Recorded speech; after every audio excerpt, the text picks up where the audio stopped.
Vibe blowing at the jack, got the loud jumping at the pack. Everything I'm on slack.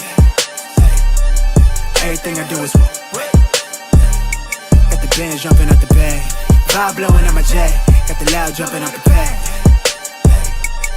Everything I'm on slack.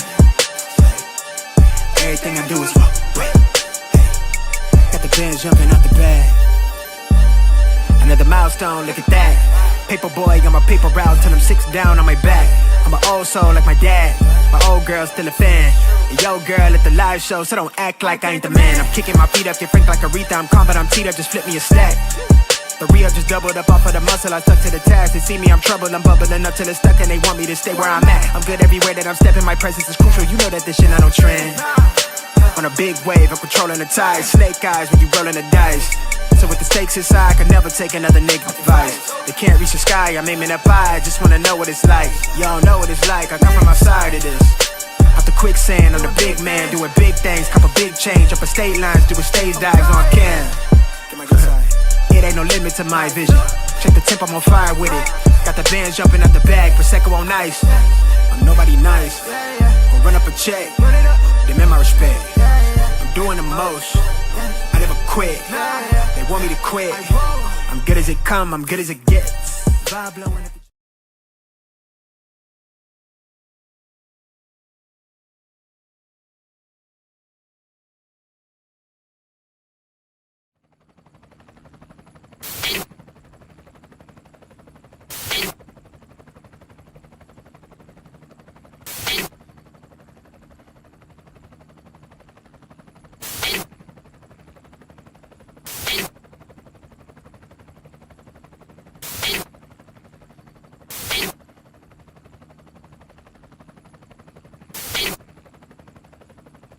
and you're in the Desert Storm bunker with Hollywood CGA. Yeah. Legends ain't born, they built from the grind. From benches to banners, we sharpen the mind. We sharpen the sword and promise and swore that we going hard and leaving it all on the floor. Ayy, yeah, we going hard and leaving it all on the floor. Ayy, yeah, we going hard and leaving it all on the floor. Legends ain't born, they built from the grind. From benches to banners, we sharpen the mind. We sharpen the sword and promise and swore that we going hard and leaving it all on the floor.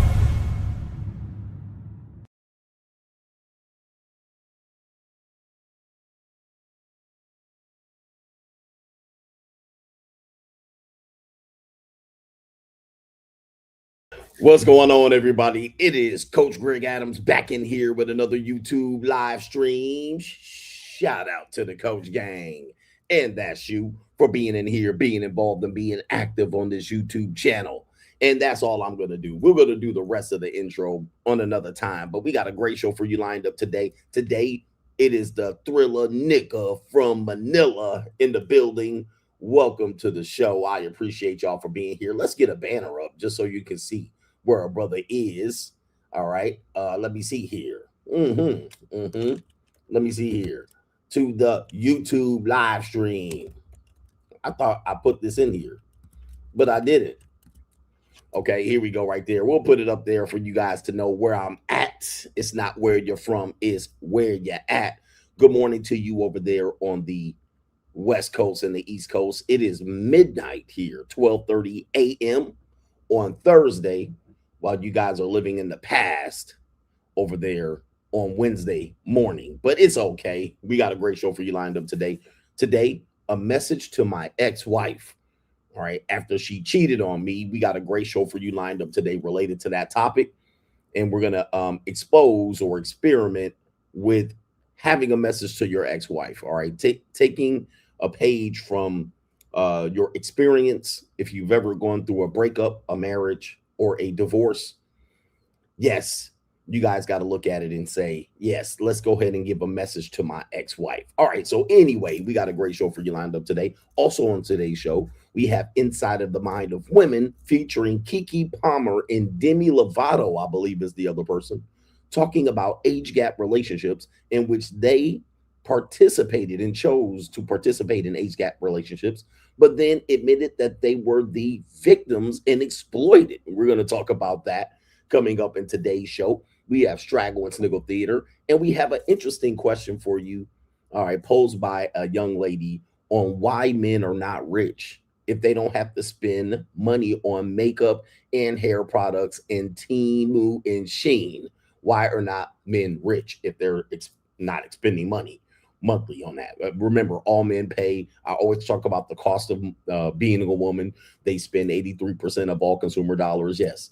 And she wants to know why men are not wealthy if they don't have to have these expenses. All right. I'm going to ask you why you think men are not wealthy if they don't have to have these expenses or expenditures on their discretionary and disposable income. All right. We got a great show for you lined up today, but to contribute to today's show, it is $ the Notorious CGA on the Cash App, Venmo, Coach Greg Adams TV, PayPal is paypal.me/Coach Greg Adams. And that is near the top of the description box on the Free Agent Lifestyle channel. And you can super chat by clicking the link on the top of the live chat on the Free Agent Lifestyle channel. We're going to get a couple of hours in since it's midnight here. And the hosts don't go to sleep until 4 or 5 a.m. So I still have time to go outside and pick up some street meat if I need to, but I don't need to. It's been a long day for your boy here in the Philippines. And yeah, man, boy, I've been having a long day. And the girls are biting out here. They hungry and starving. All right, we got some great shows, some stuff that we got lined up for locals about some information that I found out from one lady here that, well, let's just call her a freelancer. We got that coming up. Anyway, do me a favor, man. You can contribute to today's show. I'm going to see if there's some earlier contributors to today's show and also contributors from yesterday and Monday, which you anticipated or expected me to be on the show. All right, Cash App. Cash App doesn't work out here, but I still get possibly some notifications of Cash Apps on my phone. But feel free to contribute otherwise through any other methods or means. Okay, now I know there's a war going on. All right, I know there's a war going on. You know, people have asked me about the war in the comment on what's going on with the war. I know there's World War III going on. Where's my New World Order button going on here? I also know that Donald Trump has pissed off many of his supporters on the conservative side, namely influencers like the Hodge twins. They've been going in on Donald Trump for initiating or this particular war going on here. I know there's a lot of politics and geopolitical science going on here on the internet. And people are taking sides, and a once proud American nation are divided amongst this war yet again. And that's where we are with it. We're here. As far as my commentary, we're going to have some doom and gloom CGA on that particular topic, but I've been too busy planning my life around. I don't have time to be looking at the geopolitical landscape regarding this war, especially with countries that have been fighting with sticks and stones for 200,000 years. All right, I don't really have any interest in it. I'm pretty sure it gets a lot of views and people want to jump up here and talk about what they know.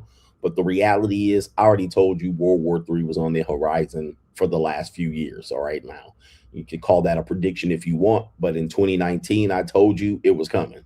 All right, so be prepared for it. We had all of the chess pieces moving politically over the last few elections to be able to have this particular thing here. So I'm not picking sides on this one. All I'm saying is you need to have prepared yourself for this particular thing. It's no point in me picking sides. All right, it's no point in me picking sides and talking about who did what and who was the side. The only thing you need to know is be prepared. Be prepared for you, either you as a man or your family members, if you have sons in this particular age, if this thing drags on long enough, if there is a particular draft, to prepare yourself. All right, because when they start initiating wars, there's nothing you can do about it. Okay, and that's why we prepare over here. That's why we prepare. We ain't got no time to figure out who did what and why people did who and who's doing what on whose behalf. All right, that's nonsense over here on the Free Agent Lifestyle. That's absolute nonsense. All right. In the meantime, in between time, what you need to be doing is taking care of your business. All right. Because you can't stop a damn thing. You can't stop a bomb dropping on you or nothing. All right. So for me, people wondering why I'm traveling during this time. Well, that's what I was going to do. All right. That's what I said I was going to do. I was going to be traveling, and I plan to have travel. All right. All throughout the year being Nomad CGA. So I started Nomad CGA last year. Okay. living nomad CGA this year, and nothing's going to stop it. All right. I have no plans of going to anywhere near the Middle East or anywhere near Northern Africa or anywhere near Israel or any of these places that you have had 200,000 years of war. All right. Sticks and stones. I'm not worried about it. I knew I was going on a Ling tour this particular month, and I'm on a Ling tour this particular month. And for those who want to know, we're getting lingy around here 2.0. Yeah, man, it's a fun time here. I started off in the Philippines because of the legal issues that possibly can allow me to move over here in my retirement age. I am in the retirement age in the Philippines, which is age 50. Okay. Age 50, you can apply for a retirement visa in several of these countries that I'm visiting, in particular, Vietnam, Thailand, and the Philippines. And I'm here meeting with the lawyer to actually have my retirement visa and bank account opened up so that I can get over here and get very lingy, not for 30 days renewable, but for 1 year renewable. So it's going to be a good time here. And I'm still picking out places.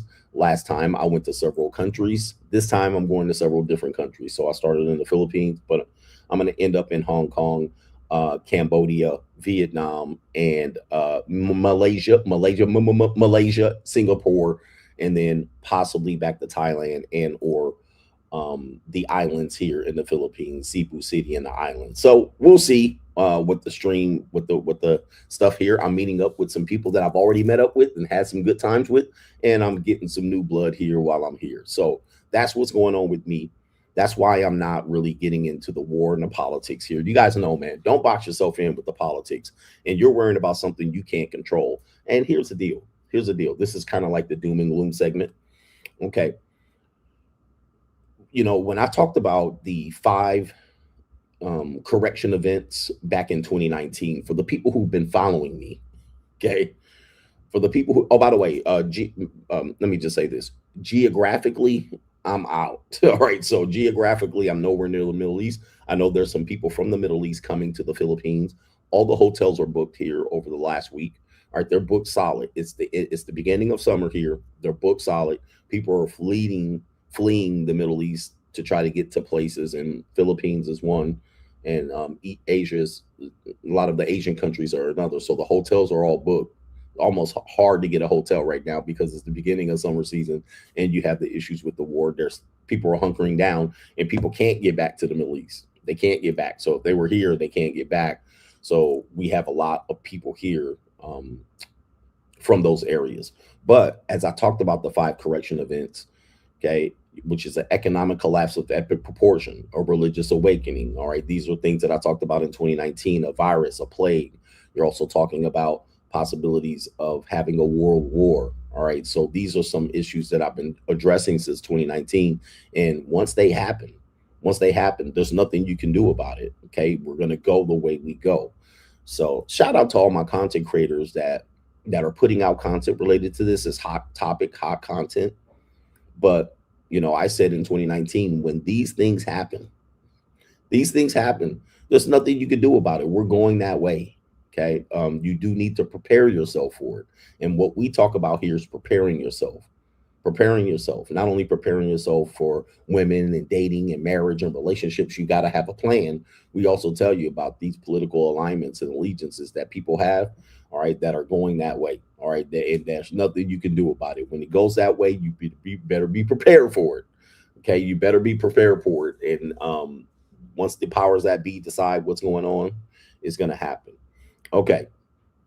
And, oh, man, I had another thing that I wanted to talk about. But, oh, by the way, here's my prediction. You want to hear a funny prediction by CGA? All right, I'll tell you one right here. All right, you will never see more gay Iranians in the next 5 years than you've seen. Did you ever see? You'll see more. Let me just correct it again. You'll never see as many gay Iranians that you're about to see in the last 5 years. You'll see more in the coming years based on these issues. All right, because they're there. They just cannot be out. All right. But now, since they've been freed, all right, their supreme leader has been bombed. So is the tier 1, 2, and 3. You're about to see more Duke shooting Iranians than you've ever seen in your life. All right. So that's a prediction that you didn't see coming. All right. But I'm predicting it right now. All right. You heard it here first from your boy CGA. You heard it here. They're gonna be having a party. Everybody singing. They're gonna be dancing to the music. Listen, on the radio, ho, ho, ho, ho, ho, bad boy. Hey man, you heard it here first. I know somebody gonna steal it. All right, I know they gonna steal it. They done heard me say it, but they've been hiding. All right, they've been hiding for the last 40 years of oppression. All right, but let me tell you, they gonna be. I'm coming out.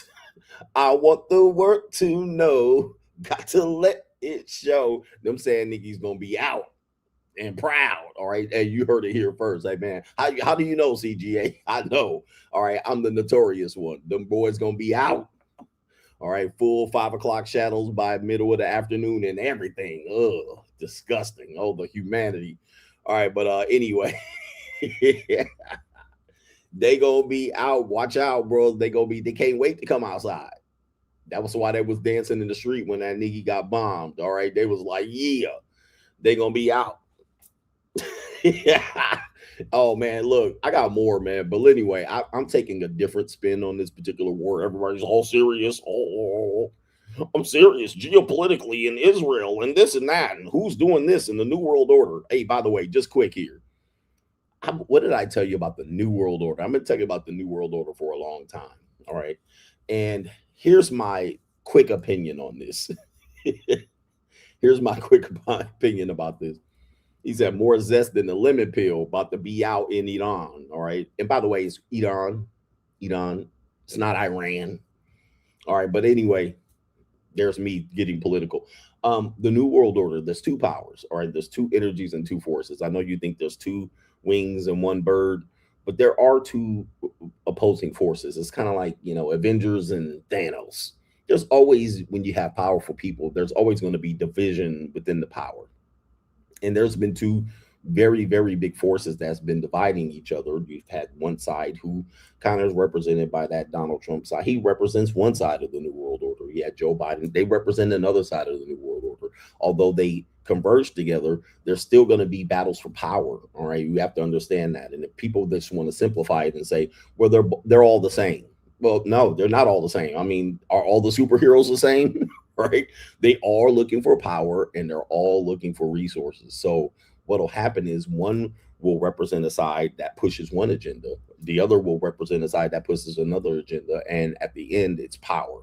So they're trying to establish what that power is. And there's some people that have better positions to establish that power through dominant military forces and money and resources, which are always going to be the reasons why people fight. And then you have another side that are trying to push for that same particular leverage and power, but they have they have to use the taxpayers' money to dominate. So that's what you got going on, more or less what's going on here. Now, none of these two forces really care about us, right? Just so you guys know, they really don't care about us. They don't care about your men, women, and children, your sons, your daughters. They don't care about any of that. Okay. I mean, you can clearly see that during the COVID, the C-19 and the Poke, they really don't care about you. So what you can do is really focus on your life as a free agent and get the best possible life you can get out of this before you kick the goddamn bucket in any other way or circumstance. You could just take care of yourself, because none of us at all have any idea of, the forces that are driving this. You don't know anybody. You have no connections, no 6 degrees of separations. All you can do is just keep doing you until they decide you can't do you no more. All right. That's what you have to do. Okay. So there you go on that one. The New World Order is here. The New World Order is here. Anyway, I'm not going to get into the politics and all of that BS. Okay. I'm just going to prepare. In the middle of it, I'm going to get very lingy. All right. That's all that's about to happen. It's going to get ling. Oh, ding, ding around here. All right. So, and I'm living my life. I always want to be an example. I might not be the perfect example, but I always want to set an example. While you're worried about the New World Order, while you're worrying about wars, I'm on a Ling tour. I mean, what kind of better example is that? I'm not stuck in the Desert Storm bunker. I'm not waiting for the goddamn sky to fall. I'm living my life and I'm living it as I planned it. I planned this tour out. I planned my travel schedule out while I was on the last tour for the entire year. All right, I already know what I'm gonna do, whereabouts, where I'm gonna be. All right, and I'm gonna execute that shit until I came. All right, until I came, which means I'm gonna be stopped. That means I'm gonna be out here taking a dirt nap in the upper room. All right, and I'm trying not to be in the wrong place at the wrong time. But at the end of the day, I'm living my damn life. All right, y'all out here worried about that bullshit. I'm making plans. I'm doing shit around here. Anyway, let me get to these earlier contributors to today's show. All right, we got Blue Baggin says, I make no distinction between the whites that vote for the Democrats and the whites that vote for Republicans, the same old whites, including the you-know-who-ish. Shout out to you right there for our friends, the white liberals. And that sounds like a Malcolm X quote to me. That sounds like you were quoting Malcolm X. All right. Shout out to Jay McGee says, what up, coach? Who hurt you? You need to settle down with a 50-year-old beast and leave these young hoes alone. He says, you better boss up. Leave these young girls alone out there. And by the way, there's a lot of young girls out here. Some young girls. If you like age gaps, you're in the right place. All right. Nobody cares about age gaps. You know what they care about? Pesos. And for the people that say, yo, these American women only care about money, you never been to Asia, boy. They don't care about nothing but bot, booty crack, punani, peace leaf, clam, and pesos. All right, just so you know, around here, if you got the money, hey, if you got the money if you got the pesos for the pussy, all right, she got the pussy for the pesos. She sure do, bro. Hey, you can get it done out here for $99 or less. $99. All right. I mean, we talking about $85. All right. You can have a whole day filled up with young peanut punani. All right, all day long. All right. But you know, you niggas out here looking for sucker for love ass niggas out here. All right, coach, that's an empty feeling. I just want someone to love me ass niggas. What about love ass niggas? Shout out to J Flow. He says a few snaps on the exit tax safe travels, coach. And shout out to the coach gang. Shout out to you. Thank you for putting some snaps on the Petro. We brother Blue Bagger says, in Asia again, him a metaphile. Him can't handle a strong American woman. Something. So him chasing dirty feet out here. And it is amazing how much a person can get done in sandals. Okay. All right, I seen the dude. I seen the little. Oh, by the way, if you ever want to feel tall, come to Asia. All right, you know, shout out to our brother Aaron Clary who said that. Man, look, if you feel like you're short, I'm short. All right, no girls will like me. Come to Asia.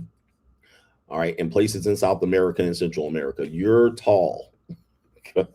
You don't have to be but 5'7" to be pretty much above average height here. But number one, that's number one. Number two, and here's a cold hard fact. I seen the nigga, they are out there with a whole crane, they just breaking up the concrete. Then I see a nigga come, no helmet, no glasses. He in a tank top, shorts, baggy basketball shorts, and sandals. And he come over there just hammering the ground. I was like, what kind of rickshaw, rickety ass construction team is this? Okay. What kind of riggedy ass construction team is this? None of these niggas got helmets, goggles. They don't got no vest. They in the middle of traffic. All right. And they up here trying to break up the sidewalk and the concrete in the street. He got on sandals and he got flip-flops, not even sandals, bro. I'm like, look at this shit, bro. And it was midnight too. I was like, man, Lord.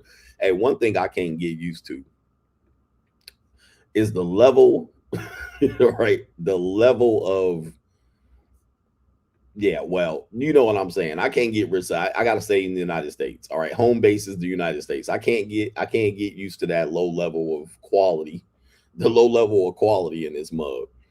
All right, anyway. All right, shout out to our brother. It is no government name. Says happy 304, gents. Free agent for life. I done missed 304. All right, which is March 4th. Shout out to 304s out here. Any 304s watching me? Shout out to Taiwo in the building. All right, not Taibo, but we got Taiwo. Says good morning to James Bine. It's good to have you back, Coach. My dad recently passed away, and it's been a rough couple of days, but it's part of life. Thank you for always showing up for us, and even though certain people don't deserve your presence. Shout out to you, Free Agent Lifestyle for Life. Rest in peace, Taiwo, to your father. All right.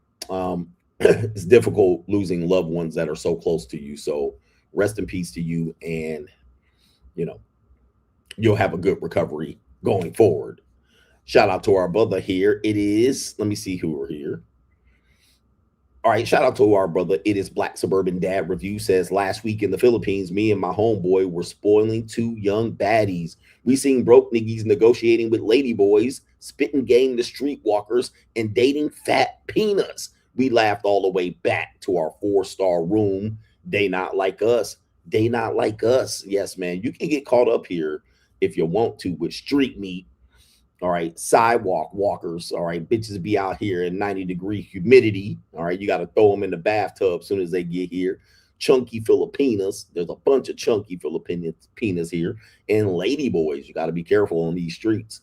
But you can get young baddies for the low price out here. All right, they're a little bit more expensive. All right, the baddies are a little bit more expensive. But you got to pay attention to what's going on out here. All right, and then Lamont James says the most dangerous podcast is back. Live on YouTube. This is the best time for men. Just put out some bird seed and the birds come in. It's simple.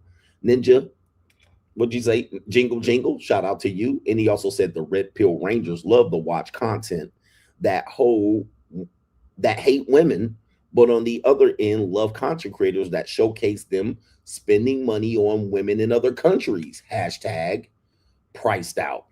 All right. I was watching a post, Lamont James, speaking of this. I was watching a post go by, and it was a Dominican woman. It was a Dominican woman, a curvy shaped Dominican woman. Shout out to my brothers that been to the Dominican Republic. And it was some people, obviously, some young men that you see on social media. There's a lot of starving men out here. I mean, starving. They're starving for any attention. All right. Any woman shows up on the internet, they are starving for her. And if you make it like a simple woman, all right, this woman just wants to be loved. This woman just wants to be taken care of.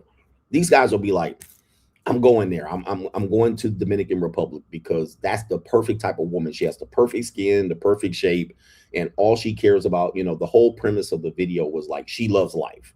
All right. She loves life in her extreme poverty. She has no problems. She doesn't need a lot of money, meaning that she doesn't need an upscale life.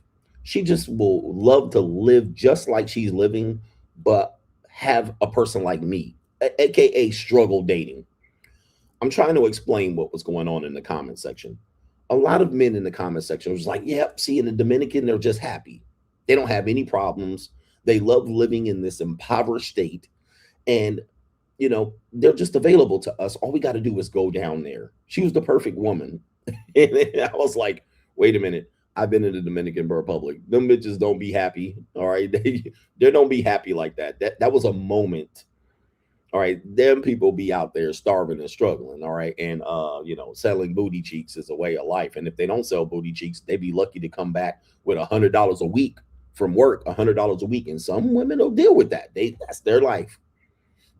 But what guys were doing in the comment section was like, see, there are women like that will live life at the bare minimum.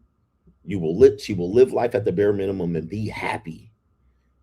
And the guys were saying in the comment section, one popular comment is the guy said, see, there are women out there like that. You just got to find them. See, there are some women out here that will settle for less and that will not take, but you just got to find them. Okay. There are women that are cool and interesting and not 304s. You just got to find them. Again, the hope strategy. That's called the hope strategy.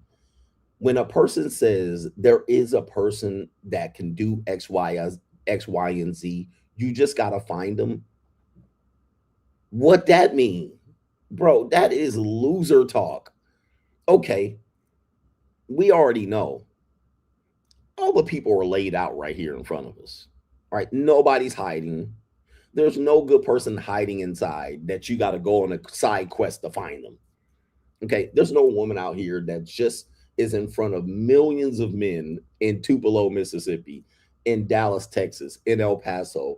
She's in front of hundreds of thousands of men. Nobody's found her. All right, she's somewhere in Guatemala, Honduras. All right, she's somewhere in Dominican Republic with millions of men going in and out of the country that haven't wiped her up. That they did not find her. All right. And you, on the other hand, you just got to find her. All right, they're here, they're out here. You just got to find her.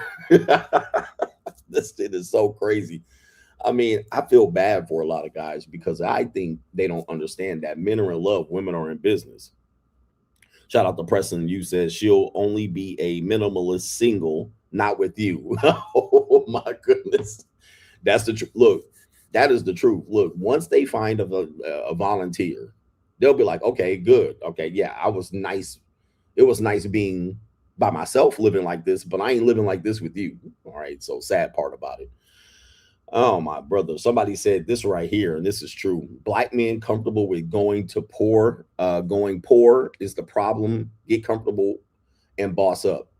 Yeah, I mean, a lot of those comments were from young black men or black men in general, just comfortable with being poor. All right, let's just, why press it? Okay, why push forward? Why try to be better?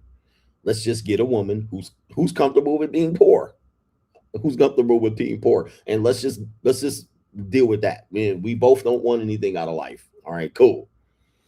Anyway, shout out to the Coach Gang. Did I pin the super chat? I did pin the super chat, so it's time to go.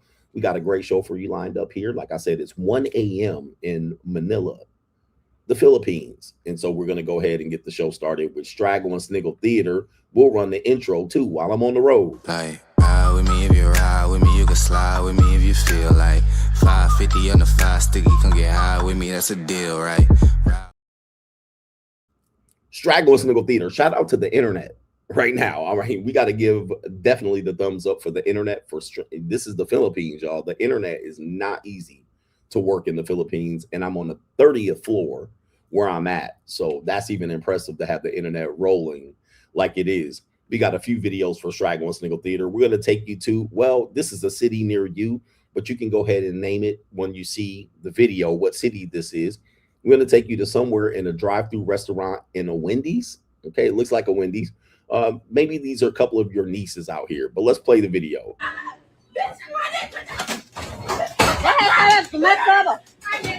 Please come in, please.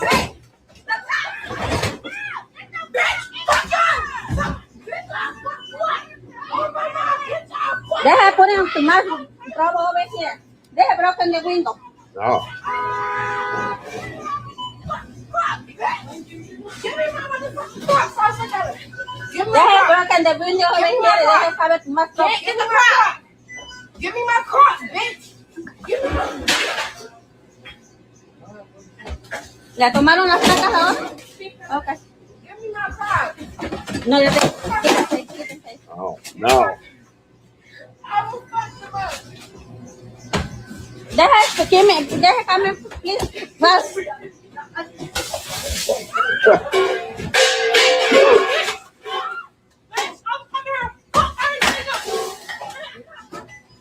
Oh, no. Déjese here en los Wendy's de la South Road. No orden.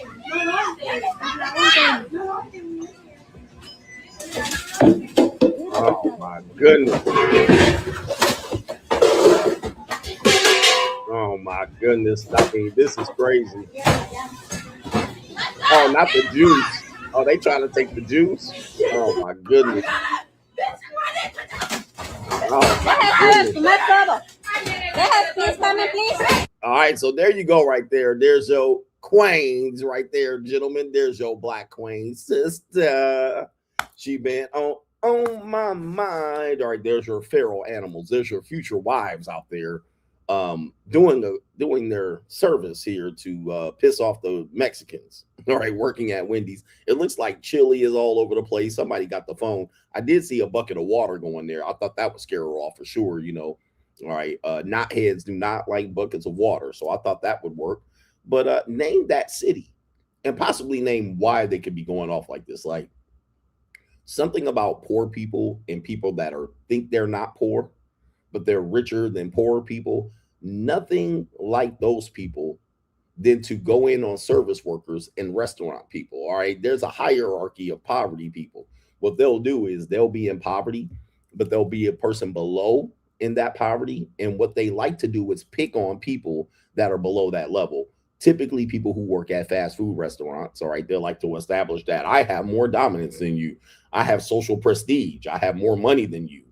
And both of these people will be on welfare. However, what they'll do is they'll pick on waiters and servers and people who are doing work like fast food restaurant workers and this type of thing. And they like to mistreat them all the time. It's pretty sad. All right. But anyway, there's your nieces out there. We got Straggle Sniggle Theater. We have Business by Pookie. All right. Shout out to this guy, man. I don't know, man. He's going feral on the internet. And I figured, why not play him on Straggle Sniggle Theater? We definitely got Little Rock, Arkansas checking in here. And we have a brother that is doing some real estate here. There he is right there. Jacksonville, Florida. All right. Jacksonville, Florida. This apparently is, I don't know, a guy who manages properties in Jacksonville. Shout out to him. And his girlfriend, AKA his maid, Krystal Meth. All right. So what you're seeing on the screen here, you see it on your screen. All right. So the guy here is going to tell us how he's doing rehab projects on his real estate, but his maid here, his maid Krystal Methany also cleans the houses. All right, I haven't seen the full video. I'm going to react to the entire video, but shout out to him as an entrepreneur out here making it in Jacksonville. So let's take you to it right here. His name is Peasy. Okay, come on. What's going on, everybody? This is another episode of Ball and Chill Realty, where they calling me the Rooming House King. I went viral 3 days ago. I went viral. It was a lot of negative comments. I went and got my cleaning lady. See all the cleaning products. We got this thing clean. You know what I mean? So let's try to go viral again. Let me show y'all the tour of this thing, that this is not no dirty ass rooming house. Yes, you pay $200 a week. Yes, you pay $100 deposit. Yes, it comes with free internet. Yes, it comes with your room. Come check it out. Jacksonville, Florida. Oh, the humanity. Oh, my God. Oh. Do this look dirty to you? Do this look dirty? No. There's your sitting area right there. Does this look dirty to you? Goodness. All right, come on. Let's go down the hallway. Oh, my goodness. Look at this sloppy, jalopy-ass yogurt. Oh, milk of magnesia. Okay, wowzers. Does this bathroom look dirty to you? No. Does this bathroom look dirty to you? Oh, she cleaned it pretty good. Oh, my goodness. All right. I'm itching just looking at this. Oh, my goodness. She's scratching her head. This woman has not been cleaned up in a minute, bro. Oh, my Lord. Okay, here's the room that I got criticized about. Okay, come on. Show me. They said the bed was too small and everything. Oh. I took the bed out. Oh. So like I said, it's a 3-bedroom house. I got my cleaning lady that keep it clean. Oh. So what's the negativity all about? You know he beating the brakes off of this cleaning lady. Cleaning lady? I doubt it, sir. All right, we know what you're doing to this uncooked. I mean, this is the definition of uncooked Cinnabons. I mean, this pale skin Methany getting the brakes beat off of this nigga. He talking about cleaning lady. That is not your cleaning lady, Anton. $2 Anton Jackson. That is not your cleaning lady. All right, I can bet you a steak dinner at the goddamn Waffle House that is not your cleaning lady. That is your girlfriend. That's the girl you getting free nuts off on. That's the girl you keeping on the drugs. I don't know, man. You might even got her on the blade. There ain't no damn way that's your cleaning lady. All right, come on. So cleaning lady. And if she's a cleaning lady, why is she so dirty? I mean, this is the definition of trailer park trash right here. Good Lord, have mercy. I mean, her chin dirty, her upper lip dirt, everything dirty. But wowzers! All right, goodness. Volunteer realty is more than a label; it's a lifestyle. Okay, it's a look, there it is right there. All right, if you want to rent 200, wait a minute, that is not the property that I've seen on the actual video here. That is not the property. It comes with beds, $200 a week. If you guys are looking to move, free Wi-Fi too. Call for a tour. All right, this is false advertising. I know the equal housing opportunity, house of opportunity, got to be looking at this. This is false advertising, sir. What are we doing here? All right, that's not the house that you showed me. All right, where's the actual house? And does the cleaning lady come with it? All right, I don't know, man. This is not the way to hustle. But shout out to him. Maybe he watches the show. I don't know. $200 a week. That sounds like a crack house. All right, here we go right here. We have Straggle and Sniggle Theater. Let's see what we got here. We have, is this the one? Okay. We have Straggle and Sniggle Theater for our travel bros. Okay, here we go right here. Let's do it for our travel brothers right here. All right, let's pull this up. We have Australia here. We have two, what I call Maggies. All right, two Maggies in Australia have a message for the black man to come to Queensland. All right, so let's see what these young ladies are going to talk about. Any black American men traveling to Queensland, Australia. All right, let's take it from here. Any black American men who live in Queensland. Do you live here in Queensland? Well, fuck, I'm going to catch their attention. You see, because we're going out tonight and we're just wondering, anybody want to come party? Anybody want to come just, you know? Oh, yeah. Oh, there you go. Do that one. Do them ones. A PSA to any black American men who live in Queensland. Do you live here in Queensland? Well, fuck, I'm going to catch their attention. You see, because we're going out tonight and we're just wondering, anybody want to... Okay, so there you go, guys, gentlemen. Not too bad. All right, not too bad. They definitely on the poggy side of things. Definitely on the uncooked cinnamon. There you guys go. Apparently, let's go ahead and check the comment section here for these little poglets in Queensland. Nar. All right, let's take, where's the comment section? Okay, here we go right here. So this is where we're at with when it comes to men here. Unfortunately, look at the brothers here. All right, look at the bros. Oh my goodness. Yeah, them brothers starving. Oh my goodness. Look at that. Oh, kissing the white chocolate, licking it. All right, easy white chocolate right there. Of course, see, if she said black American men, why do I see so many foreign flags? We don't care about that comment. Ooh, I want to visit Queensland. Be my tour guide. Okay, there it is right here. Guess I'm finna get my passport. We know what moves men here. Okay. There it is right here. Booking the flight right now. Oh, no. All right. That's all it takes. Both of them. All right. That's definitely a low-class niggy right there. Both of them. You know you can get this in the United States. All right. When it gets to me, when I get to Queensland, playing in snow. Oh, man. All right. Got it. Traveling to Queensland. All right. We do have this idea of black men going all around the world to chase women. All right. They're definitely what they're doing. They're doing it to chase women. They're doing it to put them in a better position with women. So, yeah, it does happen. I get it. All right. But all it takes is two poggies. Just imagine. Here's the deal. By the time you guys get enough money to get your passport or even register for a passport, a brother like me and many other brothers have already ran through them little poglets. All right. You're already late to the game, gentlemen. So what we're telling you is, you know, a lot of people don't realize this. This is still luxury dating. All right. This is still luxury dating. People don't realize this. This is on the higher end of dating, even these poglets. And I'm going to tell you why.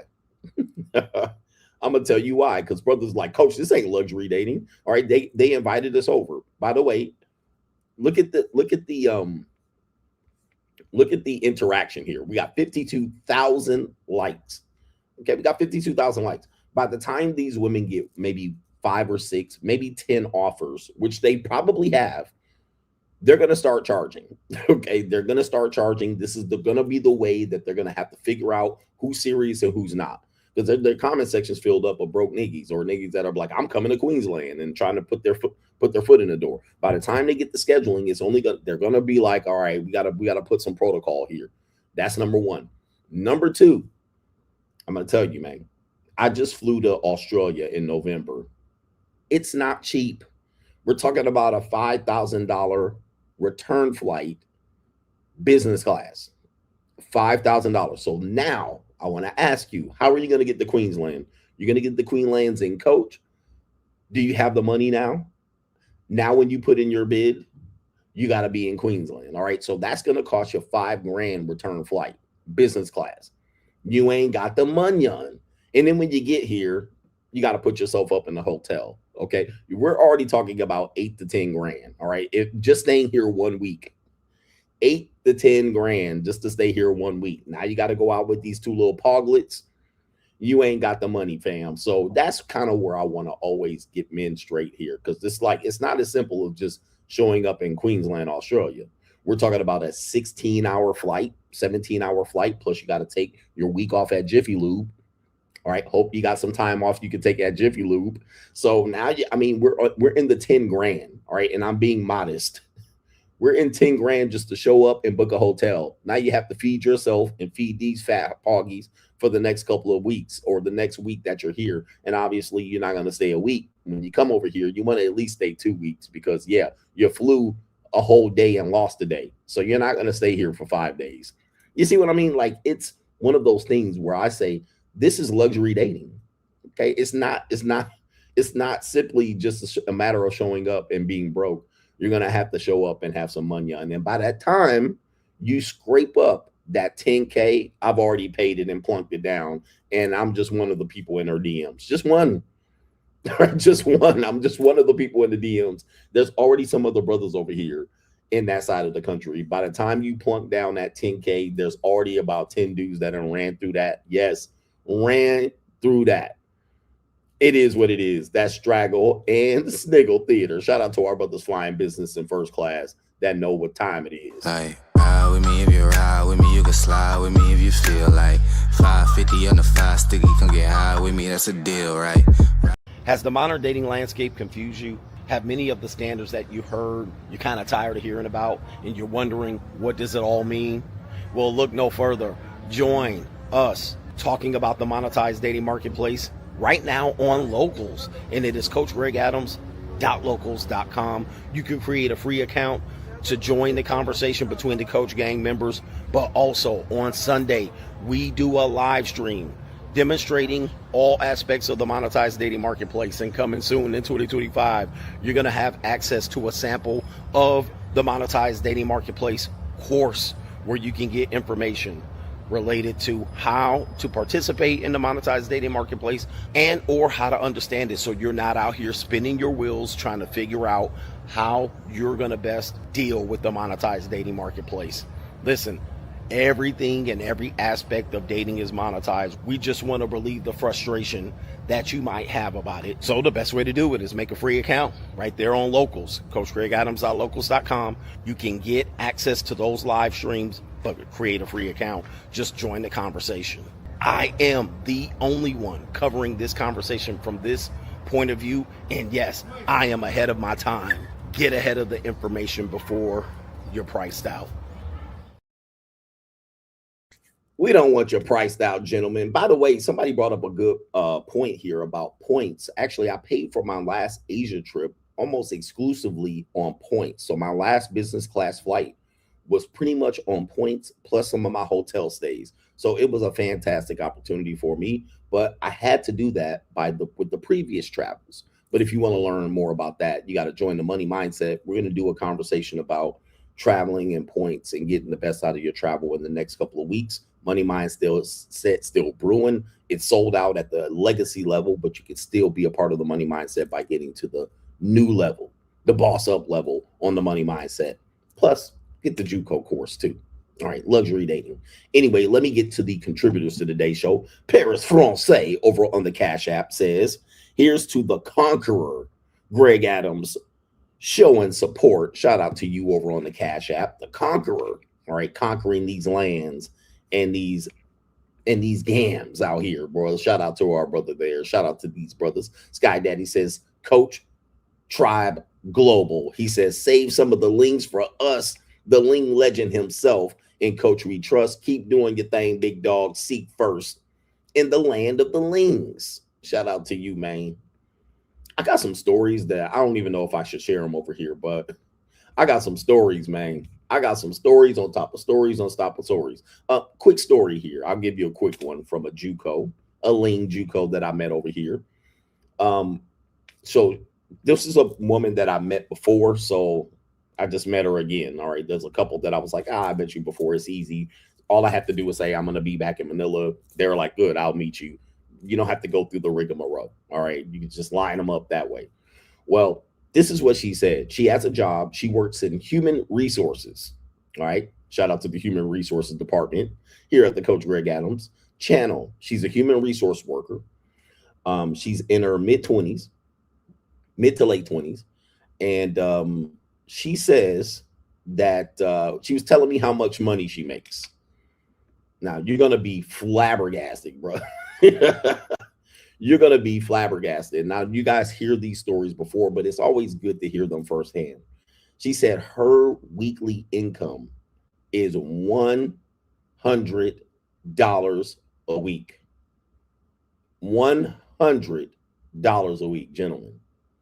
$100 a week. For 2 weeks, bi-weekly, she gets a little bit over $200. By the end of the month, she's collected about $460 in a month. $460 a month is about her income. All right. Now, when you talk about, now it's cheaper to live over here. And this is a thing that I have with the men that are coming over here to live cheaper. You got to know where you're coming. First of all, as a young man and your career's not established and you don't have money, you're not coming over here. You come over here, I don't know how you're going to make it. All right. I don't know how you're going to make it. It's going to be tough. You better come over here with a bag. Come over here with a bag. But she said, okay, so she lives with her mom. Okay. She lives with her mom. She's in her late 20s, mid to late 20s, making $500 a month. Now, if you think about it, when you talk about what they can make, and this is why sex work is common. There's a whole thing I can go into this but I might go too far. But this is why almost all women have to consider doing sex work. All right, they have to do it. It's their only means of survival. And this is another reason why in the United States women don't have to do it, but they're doing it. All right, they're doing it too because it's the only means to survive because the cost of living is so great. This is why I'm trying to raise awareness for men that the evolution is real. Women have to do sex work, and marriage was sex work. Okay, we've actually discussed that, but they're not getting married like that. So a lot of women are spending their 20s doing sex work. It's just too common. For people who are out of the game and married in their 40s, you don't realize what's going on here. The dark side has to exist because these women's rent here in America is $2,000. There's no way they can cover it making $2,500 to $3,000. I mean, $4,000 a month. Still need to be able to get binds fixed. Okay. So in the Philippines, she said she's a regular worker, 9 to 6, not even 9 to 5, 9 to 6. Okay. 9 to 6. She works. And then she's basically like, if I meet up with one tourist American guy, and it's high competition for her to find one, but there's not just Americans, there's Indian, there's people from all over the world that come here and take advantage of these sea Mexicans. But she was like, shit, in 15 minutes to 2 hours, I'll make what I make in a week lying on my back. Okay. She'll make what she makes in a week going back and forth 9 to 6 in 15 minutes to 2 hours. All right. Getting in a damn bus, letting that bus take her an hour from her house. Okay, in traffic to drop off in a hotel and get mistreated, abused, and discarded like toilet tissue. She'll make that much in 15 minutes to 2 hours that she would make in 1 week going to work. Now, the same thing's happening in the United States. Okay, that's what people don't realize. It's just on a bigger scale. All right, so if you have women in their 20s, which I'll be telling y'all, women in their 20s are broke. They got nothing. There's no way they have anything. Okay, so if they're doing any independent living or saying that they're doing this and making money in their career, or going to start a business, or they live with their parents and they don't got nothing. It's just on a bigger, larger scale. And then that means the cost of even entertaining these women is going to be greater. Okay, so that's why they be in the 500, 600, 700, 800, 900, and you can go up the damn chart. They just don't have a way to survive. And so that's why when I wrote the book, The Evolution, I said they're basically going to revert back to their default setting. American women, all right? The feminism has made women revert back to their default setting. So it's not me just promoting it. It's me bragging on me saying it's going to be overtly done, that women are going to have to do this no matter what. They're going to have to choose this type of life, especially when they're abandoning marriages and relationships, right? If they're abandoning marriage and relationships in their early 20s, they're replacing that with some form of sex work. Some form, even women in their 30s. That's what they're doing. All right. And it's, I know it's happening. Many of you might think it's happening, but you don't really know because you haven't seen it. But I've seen it in broad daylight. I've seen it in 4K. I mean, I'm living it. And I'm always trying to raise awareness for a lot of people to go, it's crazy. It is mind-boggling how wide open it is. And it's not like prostitutes and hookers. They're doing it as a means to survive. They're like, hey, like, what other choice do I have? Now, here's the thing. They do have another choice, but they ain't making that choice. You're going to hear this choice coming up here. They're not getting married. They not struggling with no broke niggas. They're not getting married young. They're going to live out their 20s. And then at the last ditch effort, they're going to Hail Mary. Come with me. Hail Mary. They're going to Hail Mary to one of you goofy ass niggas. And some of you guys don't have no choice. You're going to marry these whores. You're going to marry them. I mean, some of you guys are going to marry them. And there's even some even darker side shit related to that I can tell you over on Locals. So, but y'all going to marry them. I don't know what to tell you. That's what they're doing. And they've been doing it. But, ask your mama. Right? Ask your mama, what are we doing here? Let's see what we got. But when she told me she made $400 a month, I said, yeah, damn, $400 a month. Good Lord. And she said she also said she wanted a boyfriend. She said, I'm wanting a boyfriend. I'm tired of getting this and meeting new guys and laying on my back. She said the Indian guys mistreat her and treat her like shit. But she still go up there. All right, she still go up there and meet with them. I said, yeah, damn, bro. It's an evil world we live in, man. Let me tell you, man. It's an evil world, but y'all sucking for love niggas out here. Shout out to Officer Brayon says, I just finished with my single mom JUCO, and now it's time to enjoy my day off. All right, finish with them, find them, fuck them, and flee them. All right, get them out of there. Go back to your hovel. Go back to your struggle zone. Get the hell up out of my face. And this guy right here says, we black men probably treat them like queens compared to those Indians. That's basically what she said. All right. Just so you know, Big Mo, is that Big Mo? I think it's Big Mo. That's basically what she said. She said the Indian and the white men treat her like a dirty whore. But she was insinuating, she didn't say it, but she pretty much said that the black men do treat her a lot better. Take it for what it's worth. But she said the Indian men, she said Indian and white men dog her out. Dog her. All right, anyway. It says, but she'll still do the white and the Indian guys. Yes, she's still gonna, yes. Raw, too. Raw. She said they basically just get her in and treat her like that, dirty, and then she says she go with the flow. She gonna do exactly what they say. Hey man, it's an evil world we live in. Shout out to our brother here. Shout out to our brother here. It is Jahari says, salute to Coach. I'm glad you having a good time. Let's check out that view. I know you got a great one. Well, this hotel, just so you guys know, this is not the best hotel, but hotels are very, very hard to get at this particular time in the Philippines. Number one, it's the beginning of summer. Number two, you have the conflict going on. People are flying in the Philippines and booking up hotels left and right. Every hotel is booked solid here, especially in the better areas. And number three, it's 1:30 a.m. So You're not going to see a damn thing out here. And I would say the view is not that great. All right. But I'm moving hotels this morning. All right. So I'm going to move back to my regular hotel. And that's where I'm going to have the prime time. This is a suite, by the way. But I'm moving back to my regular hotel. Martin Muhammad said, from your favorite, I'm a PayPal ass nigga.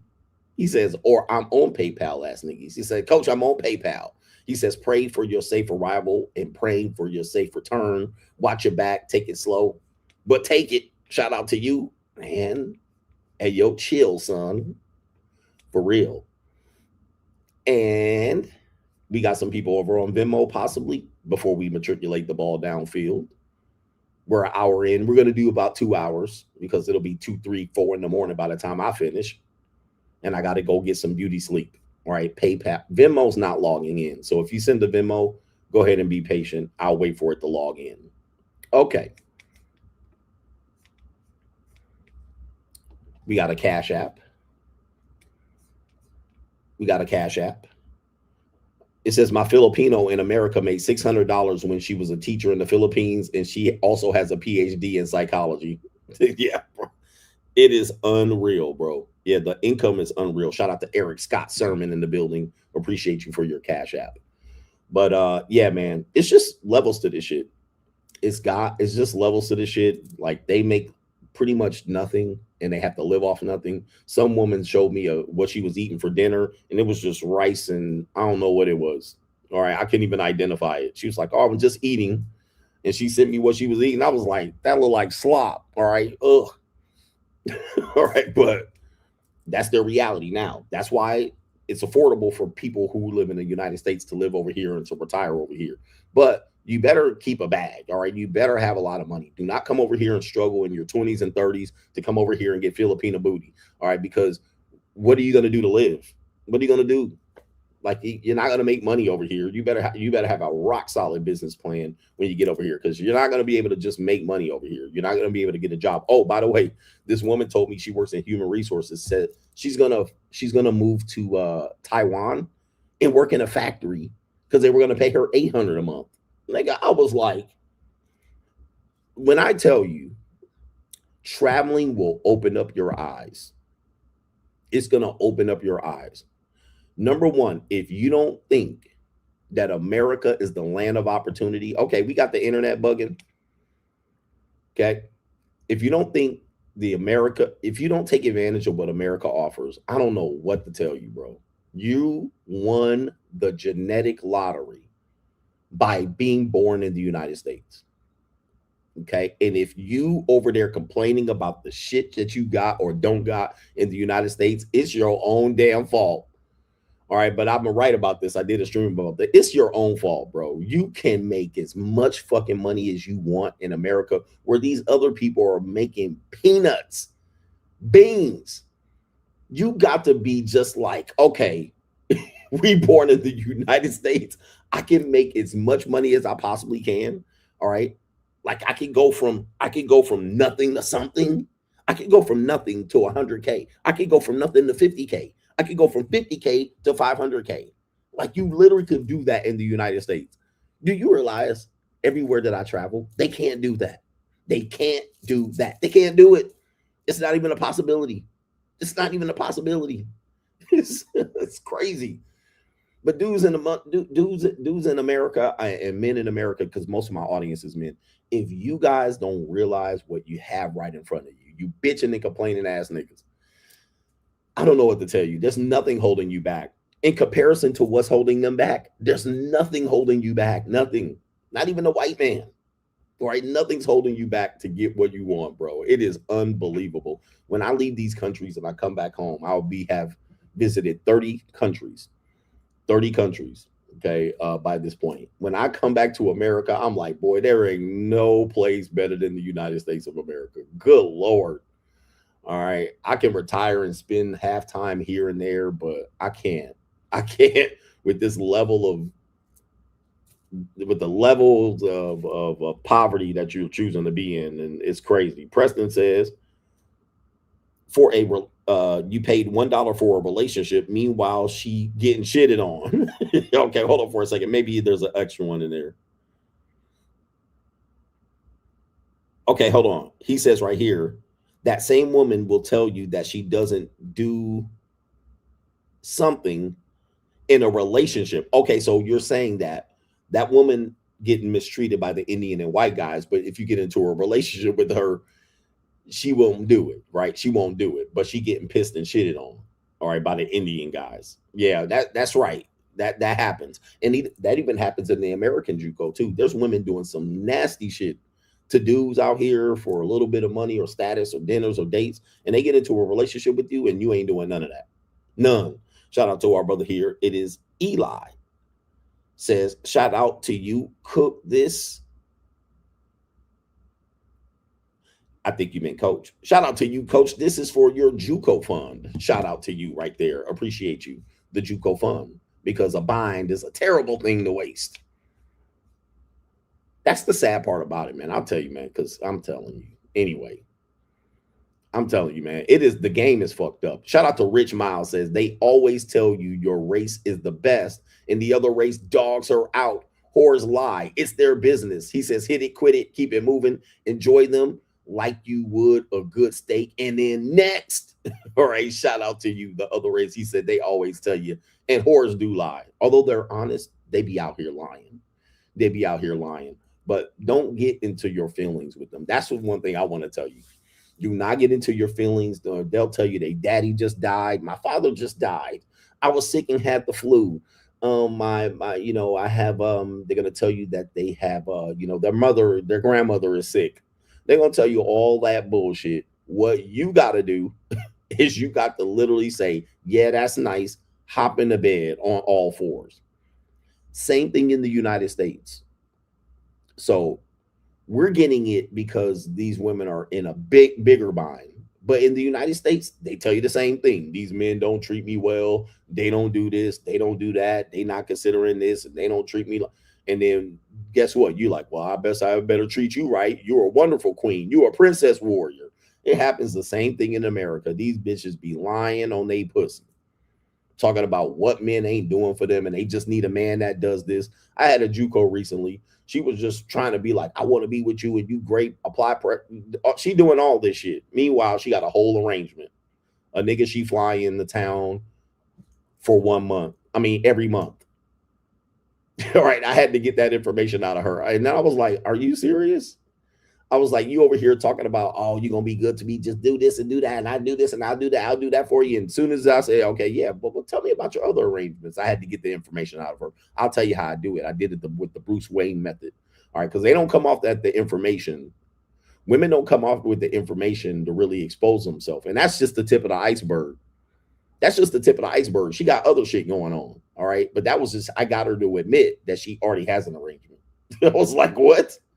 All right. So you got to know, man, any woman you're dealing with, that pussy being thrown out there. that pussy being thrown out there. Somebody already using it like motherfucking toilet tissue. Somebody already using that woman. Somebody already using that booty cheeks and booty hole. That bitch climbing the bed with somebody else when you texting her. She climbing in the bed with somebody else. She climbing out of the bed to return the text messages. So United States, Philippines, whatever it is, women are all telling you, I just need somebody that does this and does that and treats me well and does this and does that and take me there and here and there and to and fro. I bet you if you use the Bruce Wayne method and get the information out of her, somebody already dicking her down, bro. Nutting in her, dicking her down, blowing her motherfucking back out and knocking the Mario coins out of her pussy. It is what it is, bro. Just already know there's a dude that's smashing that don't see no value in her. Zero. And she keep letting the nigga smash and nut. All right. Anyway, it is what it is. Y'all can believe this shit if you want. All right. But I ain't believing a goddamn thing. Just climbing the goddamn bed. It is what it is. I ain't got time for this shit. I'm too old for these games. But, they don't think so. We got inside of the mind of the modern woman. Inside of the mind of the modern woman. We got several clips here that we want to show. We have Shawty crashing out. Let me see if I'm going to skip that because we're going to take a little bit of a rest from that one because we've been talking about it. We have a woman that says she refuses to believe all women because she's seen women manipulate. So this is a woman here. She said it's a Latina. She said she's been to prison. And because she's been in prison, she's seen women manipulate at a high level so that when she has a son, she will never believe women who have allegations against her son. All right, so let's play the video. Women, when they say they've been assaulted by a man without evidence. I spent 10 years in prison with some of the nastiest, most conniving, manipulative, vengeful, lying women. It allowed me to see the ugly side of womanhood and the type of women that exist. And there's a lot of them out there who are beautiful and intelligent and will smile in your face and tell a lie to get someone in so much trouble without a second thought. I would never want to disregard a victim who's had the strength to come out and speak up and stand up against the person who hurt them. I would never want to hurt that woman because I am a woman. However, here's the thing. My only child is a 13-year-old boy. I'm not doing it. I need evidence, babe. It's 2026. There's too many liars out there. If you claim you've been assaulted by a man, I'm going to need evidence unless you are quite literally a child, and then you are going to be believed, period, point blank, full stop, no questions asked. Other than that, anybody is liable to have an agenda and a motive. At the end of the day, you have to ask yourself, would you rather a guilty person walk free or an innocent person go down? What would you do if you were unsure? I know what I would do. I love y'all. See you on the next one. All right, shout out to this woman here, Mrs. Gomez. All right, Selena Gomez's cousin here. She says, nah, bro, they all have an agenda. They all have a reason to lie. And the fact that people are willing to believe them makes it worse. All right, so the gaslighting campaign of believing all women is not healthy. All right, because she says women will lie. I've seen nasty manipulators. I've seen women cry. All right, they cry blood out of their fucking eyelashes. And then went and it was a little bit of a wink over there. So she got what she wanted. So there's always an agenda. And I know women are like, I'm not like that. Well, I wouldn't believe a woman as far as I could throw a woman. And I'm pretty strong, but I can't throw women very far. Okay. So she also said, even if it's a family member, she said kids she would believe, but even if it's a family member or her family member is being accused, she gonna need some evidence. Now, in our world, in the United States, even your daughter comes and says she's been victimized by something. And I say, well, where's the evidence? Well, they call that, you shouldn't do that. You should just believe her off the rip. Why would she lie? Okay, this woman's saying, oh, women have a reason to lie. They always have an agenda. You must have evidence for what you say you've been victimized by, or you shouldn't believe them. All right, if there's no evidence, if there's no understanding what happened, you shouldn't believe them. You should always investigate. Always investigate. No trust but verify. That's bitch assness. All right, trust but verify. No, verify. And then get the information and then trust what you see. Let's go to the next one. We have a guy that says, listening to women's conversation behind closed doors will traumatize you. Another Mexican here. All right, we got a lot of people in the Latino region on today's show. This guy says he grew up with Mexican mamas, abuelas, and tias that told the most treacherous stories when she was a child growing up, when he was a child. So let's play the video. Growing up with a single mom and listening to the conversations that these women have behind closed doors when you're a kid is one of the worst things that I don't wish on anybody. I remember when I was about 8 years old, my mom would have conversations with married women at home or, with women that were divorced, and they would start going in about how they cheated, how they fucked the milkman, the mailman, the guy from the carniceria, the guy from Sam's Club, how they would go out and shop for a long time just so they could go smash while the husband was at home or at work. And they would laugh, bro, because to them, it doesn't really mean anything. As long as there's no emotion involved, they didn't care. And I would just listen to them, my own aunts. Oh, es que él no coge bien, es que no me gusta cómo coge. Like, oh, he doesn't fuck good. I don't like how he fucks. But the guy from the carniceria, he fucks good. Oh, but the guy from the meat store, he fucks good. That's what they would say, bro. And you know what's even worse is that later that week, I would see that woman with her man again. Because I was a kid, I would come around and shit. And they would be hugging and kissing and shit. And the man had no idea, bro. And my mom would tell me, like, if you heard something, don't ever say anything. Because this is the secrets that women keep behind closed doors. Dog, you never know, bro. Women love to talk about lustful men. But nobody talks about lustful women and how bad they really are. Because women keep secrets better than we do.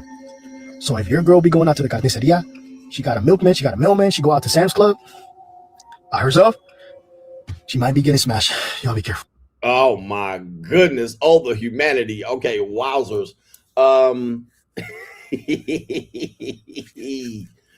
Inside of the modern woman here. Okay, so guys, this happens to a lot of men, but they also make it so that if it happens to you, they can just call you bitter. They can just say, well, it doesn't happen. Not all women do that to men. There was a clip circulating of the one Mika girl. Mika, that was saying that 97% of women cheat. Mika with Anton, 97% of women cheat. Now, I am going to say here, based on my experience, they have the ability to cheat very relatively easy. And I was trying to find the video as that was playing, because a lot of men don't know what Mika explained was women plan to cheat. Okay, men never plan to cheat. Men are cheating by opportunity, right? The opportunity pops up, and then they got to figure out a quick way to cheat. You're sitting there at a restaurant, some woman approaches you, and she says, hey, you know what? Let's get together, and I'm ready to do something now. Well, you have your whole day planned. You have work.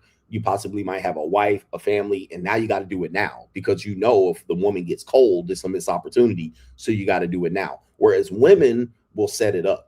All right, they're going to shut up their cheating. They may not cheat as often. I think they cheat more, but they might not cheat as often as rash, meaning that they're not impulsive with their cheating. They're going to set it up to where they can get the brakes beat off of them quite often and have cover. They're going to have cover for it. So they'll have cover for it. They'll have protection. They'll have a nanny. They'll have their friends. They'll have their family members.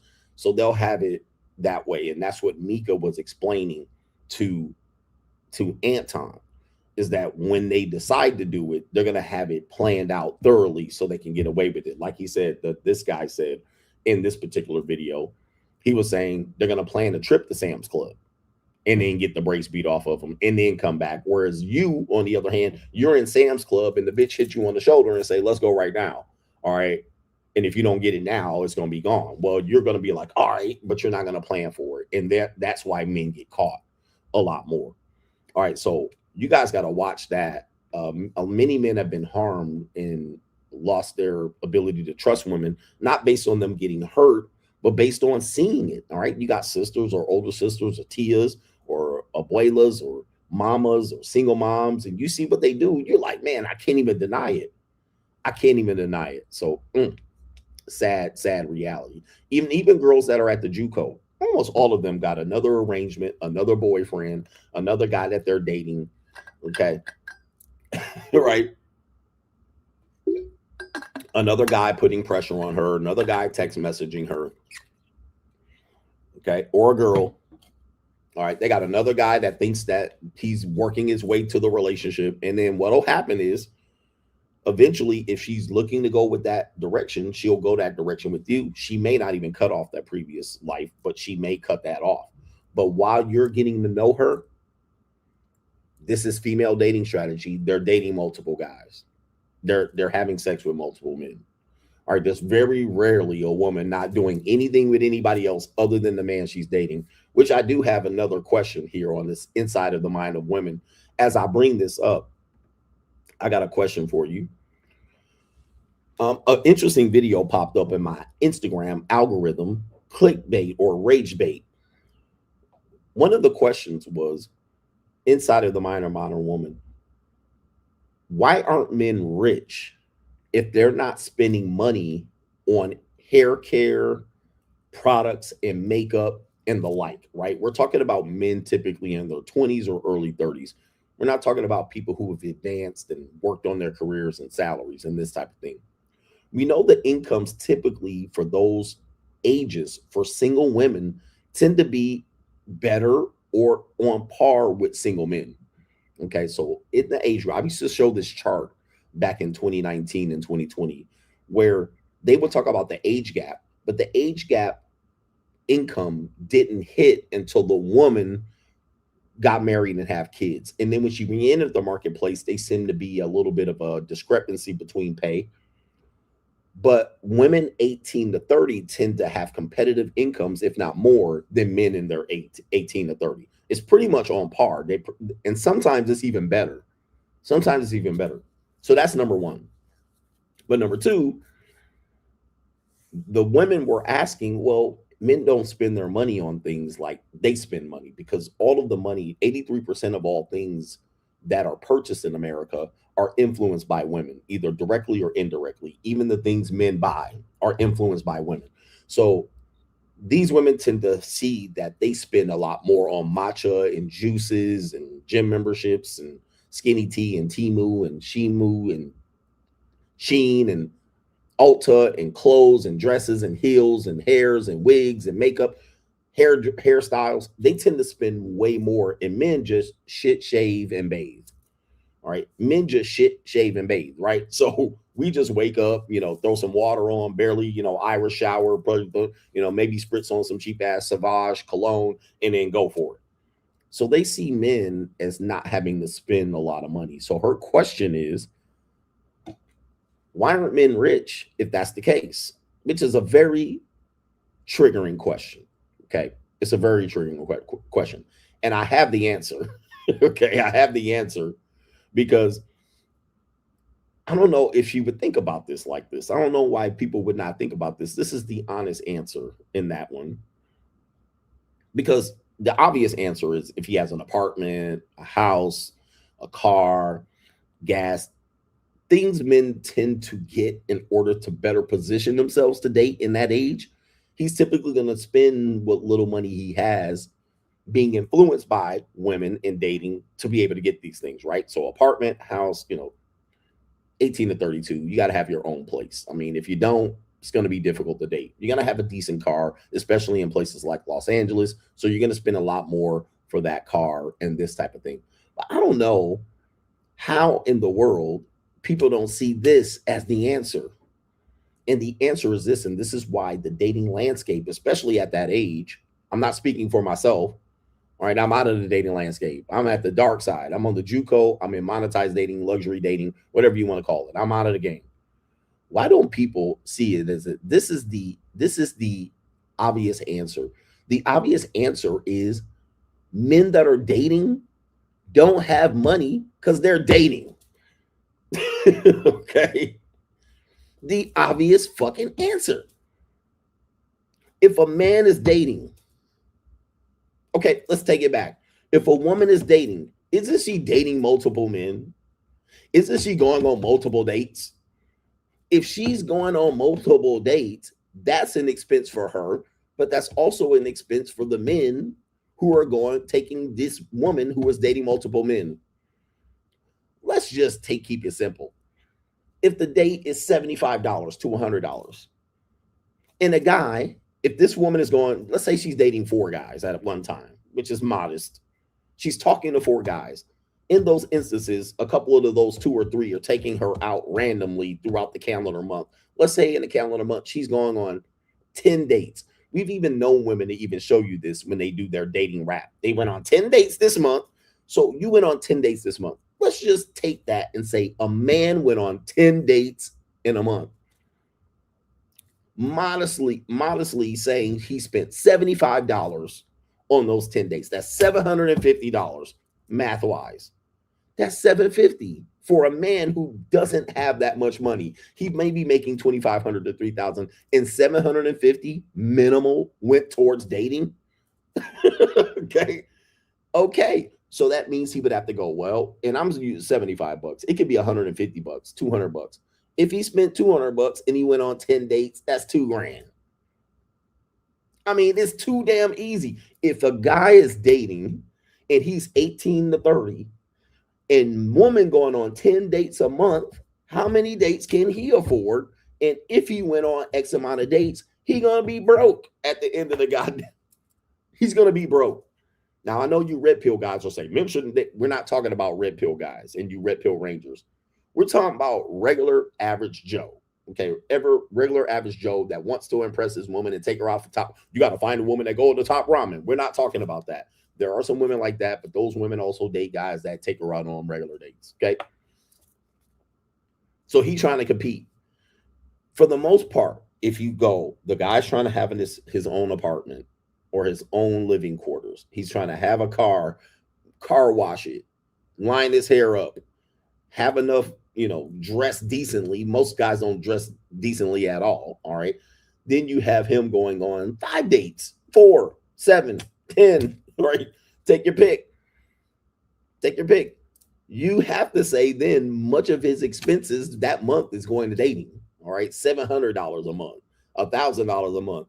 And then what happens is he'll have to pull it back. All right, I can't spend that much money. So what do men do? Coffee dates. They try to find a woman that can date cheaply. All right, you see what I mean? Like then men try to cut that cost so he can have enough money to be able to afford the woman. Now you got relationship. Relationships aren't free. Where do you think he's going to get all this money from and get rich if he's in a relationship? So when I see that, I'd be like, man almighty, like it's the obvious answer is men are required through social programming to pay for things, dates. He doesn't make that much money. The average income is this. If you're asking why men aren't wealthy because they don't have to buy makeup and hair products and clothes and high heel and shoes and this shit, these major expenses that women incur through dating, how do you expect men to have any money if they're dating? It's so ridiculous. It's so mind-boggling that people can't even draw that simple conclusion. But you will have people continue to try to debate this and figure this out. But of course, good luck out here, guys. Good luck out here. For the guys out here that aren't paying for dates and this and that, yeah, well, you're actually going to go fly to Queensland, Australia for 2 fat white women that you can find around the corner in the United States. All right? Here's the thing. You're going to fly all the way 18 hours to the Philippines, all right, and date a woman out here for a bowl of rice. You're going to fly out here and it's going to cost you 10 grand, 7 grand, to 10 grand to set up camp. All right, to date bitches out here that was going to take $100 for you to take her to Pound Town. And you think that's going to be your best bet. All right, so that's what guys are doing. All right, here, fuck that. I'm not paying these American women. Where's my business class flight? Y'all niggas flying in coach back in the back, getting sick. All right, letting some little Asian grandma, Meemaw, lay on your fucking shoulder. All right, so anyway, it is what it is. Okay, we have Inside of the Mind of Modern Woman. We have 2 more clips. We have one clip of a woman that crashes out. They call it crashing out. Okay, let's go ahead and pop this up on your screen. All right, she crashes out after getting pressed about her promiscuous lifestyle. All right, as we call them 304s. All right, so she's got a promiscuous lifestyle. People are judging her promiscuous lifestyle. And then she says, well, this is why I have to be promiscuous. Promiscuous. I hate that word here because I can't say it. Promiscuous. Am my hoes in the house? Are there some hoes in this house? All right, so let's play the video right here. Here we go. Ain't it funny how your people be the main ones telling you don't be a hoe. You don't gotta suck dick. You don't gotta do nothing. You can ask us for help. And I turn around and I ask y'all niggas for help, and what you tell me? You don't have friends? You don't got nobody else to ask? I do! And I can suck a dick for it! But you told me to stop doing that because you got me, right? You don't got me! Oh yeah, my brother went up there. Oh, go find go trust God. Not these niggas. Well, guess what? God sent me these niggas! It's so fucking frustrating. I get a new job, right? I get a new job. Everybody, bitch, stop being a whore, Gina. Stop sucking dick, Gina. Be a mother, Gina. Work for what you want, Gina. Okay, I'll go get a motherfucking job. And what happened? Can you watch my baby? I don't know. Can you pick up my baby and take it to my mama's? No, I got life. No, I can't. No, I can't. Ain't it funny how your people be the main ones telling you don't be a hoe. You don't gotta suck dick. You don't gotta do nothing. You can ask us for help. And I turn around and I ask y'all niggas for help, and what you tell me? You don't have friends? You don't got nobody else to ask? I do! And I can suck a dick for it! Can you give me $20 so I can pay a babysitter while you got a job? You know what? I didn't have these problems when I was sucking dick, though. Hell, I can leave my baby in here with a motherfucking Peppa Pig episode. Before that bitch even finished the intro, dick sucked, ready to go. Mommy got $400. Well, ladies and gentlemen,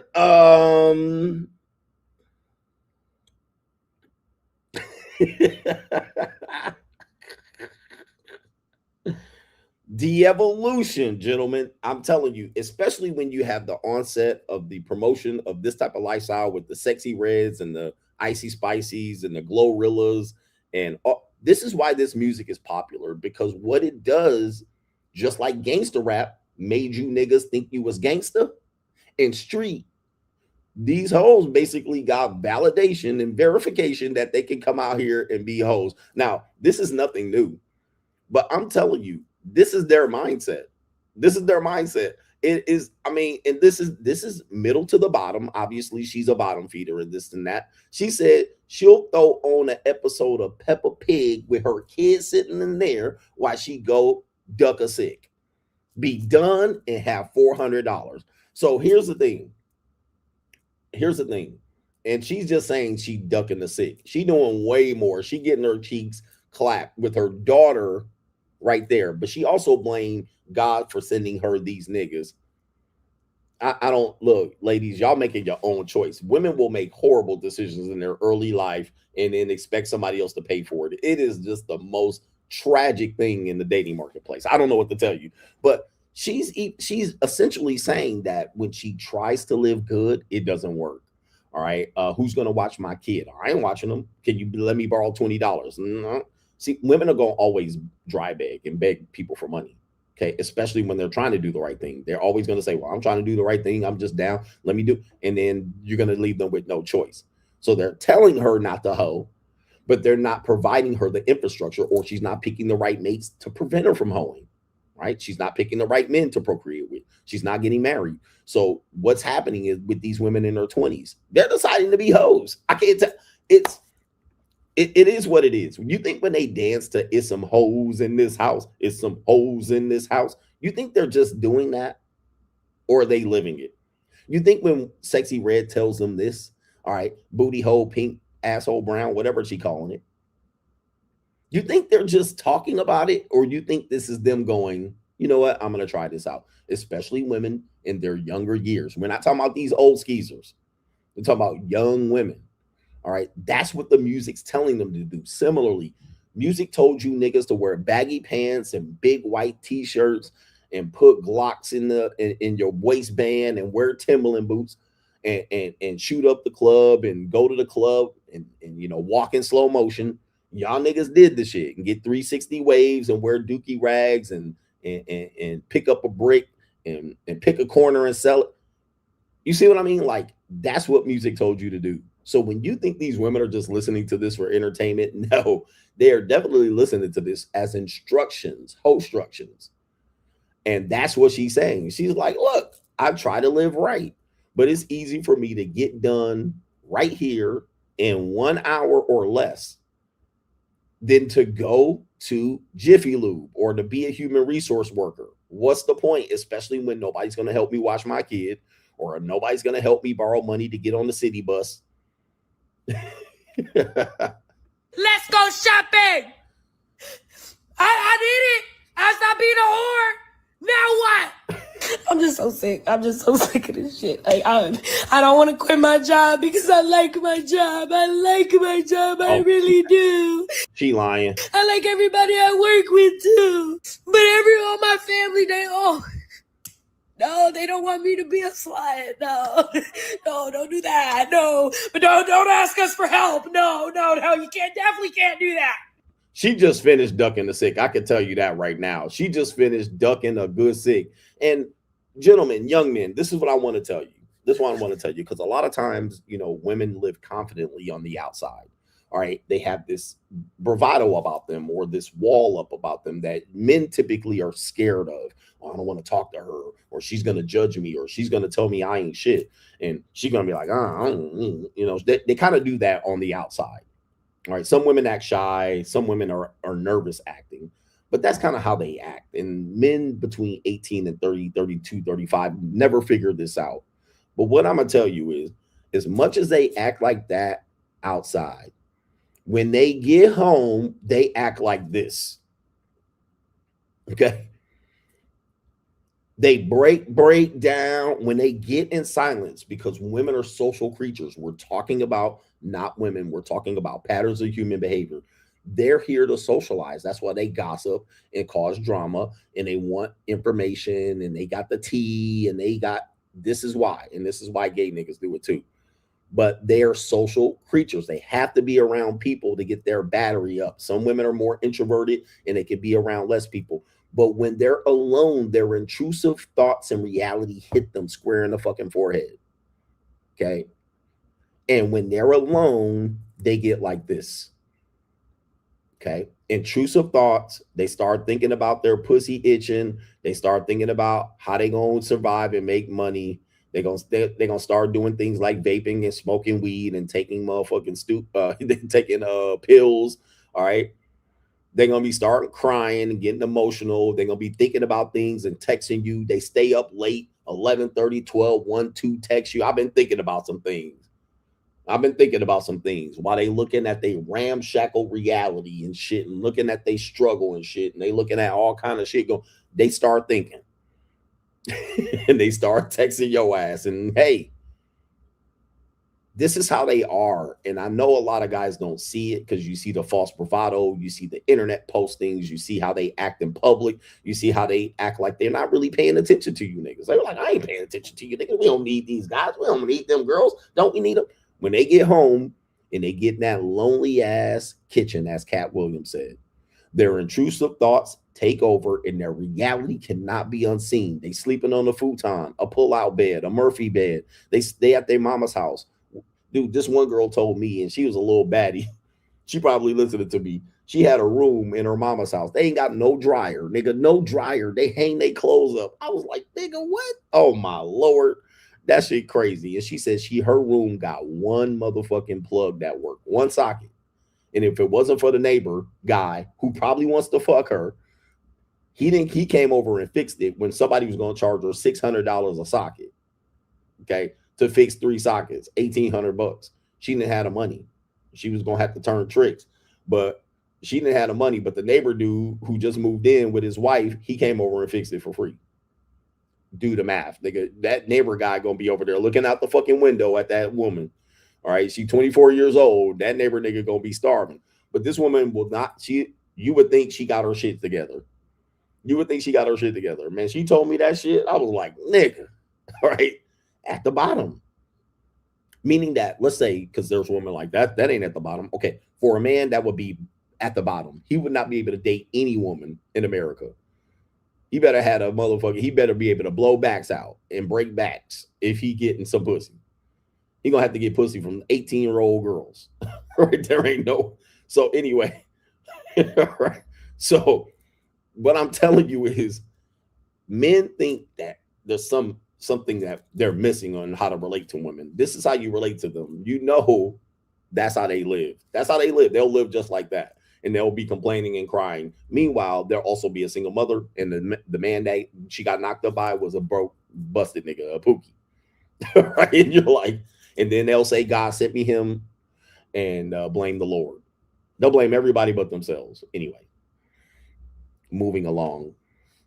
Inside the mind of modern woman, here we have a woman that's her name is Keke Palmer and Demi Lovato. All right, these people have gotten together on a podcast for some reason. I know who Keke Palmer is. I know who Demi Lovato is. I just don't know what they do. All right, I know one is an actor and one is a musician. All right, but I can't really tell you what movie roles they played in or what music they sold. Okay, Keke Palmer may be Aquila in the Bee. Okay, that's probably about it.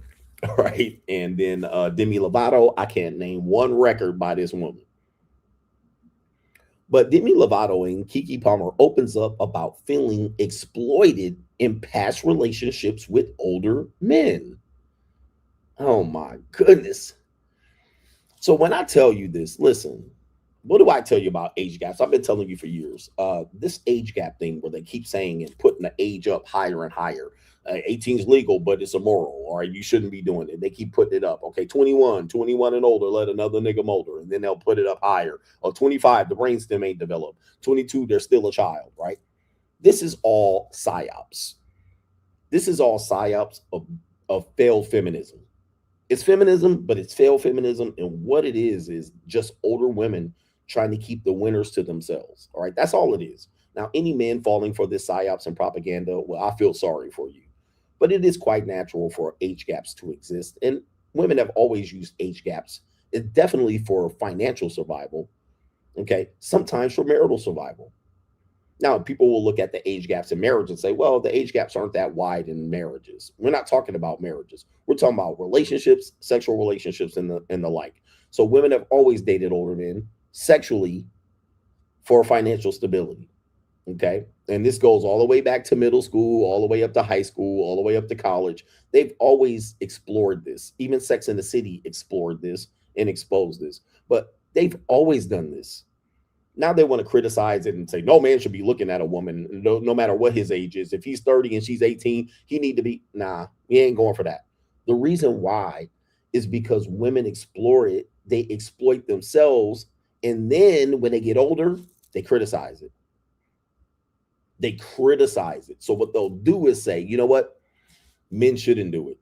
And what they're saying is, well, the men that are my age now should only focus on me, not them young girls. That's number one. And then they will say, well, I didn't get what I wanted from that relationship. I volunteered for it. I got what I wanted then, but I didn't get what I wanted long term. Now all I have is men that are my age now, 30 and up. But those 30 and up guys are looking at younger women. You see what I mean? So now they put you in a quagmire. This is the quagmire. When you were young, let's say you were 18. Let's say you were 18 as a man and she was 18. She was dating men 22, 25 and up, maybe higher than that. There's some women that I deal with. I'm double their age, way past it, 20 years, 30 years older. All right. But they don't have a problem with it because it benefits them then. But let's say you're 18. Well, you're watching those 18-year-old girls do this. Okay, you're watching them do this and you're 18. So you're like, oh, I got to get better. I got to get my money up. I got to do better. You got to work from Jiffy Lube all the way back up. Now you at Target. Now you're all, you're working your way up. You're working your way up. And then you get to 30 and she gets to 30. Now what they're saying is you can't go back. You can't go back. But she got to participate with all them niggas all the way up from 18 to 30. She got to do it. She got to do it and been through it and got blew it.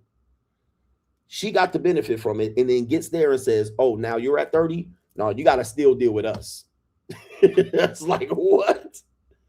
So now I can't hit 30 and go back? What rule book is that in? Not to say that you must go back. What I'm saying is that should be open to you. But now she's going to say, well, that was bad. All right. All that decision making and all them 300 and 400 and 500 bucks that I got and all of them trips and vacations and all them restaurants and riding around in the Impala and all of that shit that I got to do, knee along, I rode around with a car full of gangsters. All that shit that she did and she got the benefit of it in real time. Now she's going to look at it and say, well, I can't do that anymore. I can't get that from these guys anymore. So now it's just me and you. I'm like, how the fuck does that make sense? How does that make sense? Well, I'm going to let you guys hear it right here. I'm going to let you guys hear it. Yep, all of those club promoters and niggas she hung out with and all of them rappers backstage and all of them shits, all of them shits, all of them niggas he played for the NBA. He 25 and married and he over there fucking you in a hotel room in Las Vegas. All of that shit going to the All-Star game. All of that shit hanging out and getting entry into the nightclub. All of that shit that she gave up the pussy for and all of that shit that she benefited from, she can no longer benefit. So now that you're at 30, you're only stuck with her. Let me let you hear from their own mouth the exact same scenario. Now, let me warn you. They're going to use the age 15 to literally what Iggy said to lie. They're going to say 15. Okay. Now that is to throw you off. It is not. It is 15. They're doing it at 15. But they're going to use the age 15 to make it seem like they were victimized. But it wasn't only 15. They were doing this at 18, 20, 21, 24, 26, all the way up. Okay. But so I'm not going to sell you, yeah, you should date 15-year-olds because that's what the age they're going to use. But don't let that distract you. They're using that to victimize themselves. But they were doing it at 15. They were doing it. We all know that. We experienced this in high school. The fast hoes, the hot ass girls at 15 and 16 were definitely dating guys 20, 21, 22, 24, 25. We know this. Once they got 18 and 19, they were dating guys that were 21, 22, 24, 25. Once they got to 22, They were dating, at least dating sexually, getting pleased by men that were 25 and 30. We know this, right? But let me play the video just so you can see the ridiculousness of what I'm talking about. So let's go ahead and play the video here. Here we go. I found myself dating. I'm 15. Why is my boyfriend 20? Why was my boyfriend 30? Girl, you know what I'm saying? Damn. Like, I'm not smiling at that, but that is real. We was trying to find outlets, though. I don't think, you know, and also just a way to process this, and nobody our age, I mean, could understand. Nobody our age could understand. But then you look back in hindsight, when I turned 30, I was like, that's not okay. Girl, the moment when you realize and you get the age of a lot of people that were around you and doing stuff, it's almost a mental break that can happen, because you realize, you were taking advantage of. Oh, I was being exploited. Yeah. Oh, was very difficult for me when I because at 15, I'm thinking like my boyfriend's older because I'm doing an older job and I'm doing a bunch of things, and this is the way that it is, and it seemed normal in my mind. But then especially if you're an older soul too. Especially if you're mature for your age. I love the Hillary Duff song.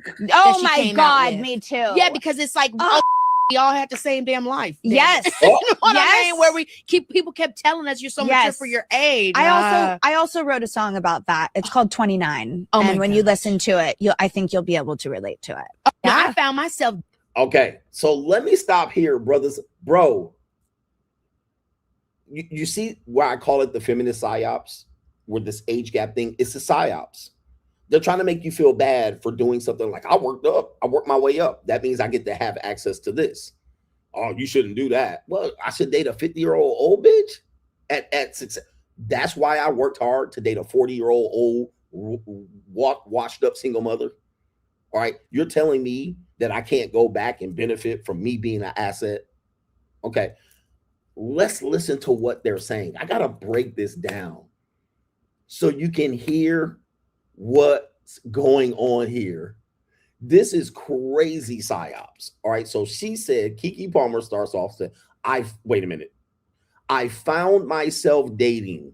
All right. So again, don't use the 15-year-old. That's just to throw you off. I found myself dating. By the way, some of these women were 15 in the industry dating older men. All right. So, all right. Brandy did it across the board. So when they were 15 in the industry, they dated older men, but that ain't my problem. Let's continue. Where was your mama at? Dating. I'm 15. Why is my boyfriend 20? Okay, I'm 15. My boyfriend's 20. Okay, you guys got to remember, Keke Palmer was a child actor. All right, I think her first movie, she might have been 10 or 15. I don't even know. Keela the Bee. So she's 15 in the industry dating a 20-year-old. She said dating. All right, but let's continue. I got to break it down minute by minute because there's a lot of fucking chicken balk in there. Okay, let's continue. Why was my boyfriend 30? Okay, why was my boyfriend 30? And how old were you? Girl! You know what I'm saying? Okay, I don't know how old she said. So I don't know if she said 15. Why was my boyfriend 30? People are telling you the boyfriend. I know you guys were saying one guy was an actor. Okay, but why was my boyfriend 30? You chose him. People probably told you not to go with him, but they're going to have an excuse for that too. Okay. They're going to have an excuse as to why they continue to date that guy. Well, they were getting a benefit, right? They were getting a benefit. If I'm 15, if she's 15 and a successful actor, last thing she wants to do is date a 15-year-old. Okay. That's not going to fly. All right. Very, very rarely. She's in the industry. All right. She's up here. I'm not dating no 15-year-old nigga. All right. So let's continue. Like, I'm not smiling at that, but that is real. We was trying to find outlets, though. There it is. There's a first excuse. Okay. We was just trying to find outlets. What? Outlets for pussy, right? What, you getting dick down? We was just finding outlets. So she, again, they're victimizing this, but she just admitted we were just trying to find outlets. So it wasn't the guy that made this happen. You made himself available. You made yourself available to that guy. Let's just take the 15 off the table and take this to 18 because I don't want you guys to get weird about this. You were going for him. He wasn't going for you. That's what she said. I was going for them. I was choosing. Let's continue. I don't think, you know, and also just a way to process this, and nobody our age, I mean, could understand. Nobody our age could understand. Again, like I said, 15-year-old woman successful in the industry or anything, 15-year-old hottie. doesn't see 15 as the best move. Oh, they can't understand. The people my age couldn't understand. My friends couldn't understand. So she's giving they're giving you excuses. Okay. The boys my age couldn't understand why I had to date this mature guy. He was just mature. Where he wasn't a 15-year-old, 16-year-old boy. All right. So they couldn't understand. Let's continue here. There's a whole bunch of motherfucking moving the goalposts out here. Nobody our age could understand. But then you look back in hindsight, when I turned 30, I was like, that's not okay. Okay, there it is. Again, as I said, that's where the psyops is. But when she turned 30, no good. So now that you're 30 and I'm 30, we make a wonderful power couple. You know what? That's not great. That's not okay. What were you doing between 15 and 30? You had a decade and a half of throwing that pussy out there, and you didn't come up with anything. You came up empty-handed. And now it's not okay. Nope, nobody gets to do it no more. You know what? The good women can do it, but you men, shame on you. It's not okay. Okay, so let's continue. There's even some more bullshit here, man. Okay, that's not okay. Let's continue. Girl, the moment when you realize, here we go, and you get the age that a lot of people that were around you and doing stuff, it's almost a mental break that can happen because you realize, you were taking advantage of. Now I was taken advantage of. So now we got the next part right here. So here's now I'm 30. Oh, I got taken advantage of. I came up empty-handed. I didn't get nothing. Well, it's not true. You did get stuff. You got VIP. You got sections. You got entree in the clubs. You got stuff from it. All right. You got $500, $400 to duck a sick. All right. You got to go to the award shows. You got to be in the good company. You got to eat all the food and drink up all the drink. You got to do all the drugs. You got to participate in all the orgies. You got to get the black blown out. You got to get nutted on. You got to guzzle nut, swallow nut. You get to do all of that shit. You got to ride in cars. You got to ride in Lamborghinis and Porsches. You got to take trips. You got the 5-star restaurants and hotels, Michelin star restaurants. You got a whole bunch of shit. Vacations.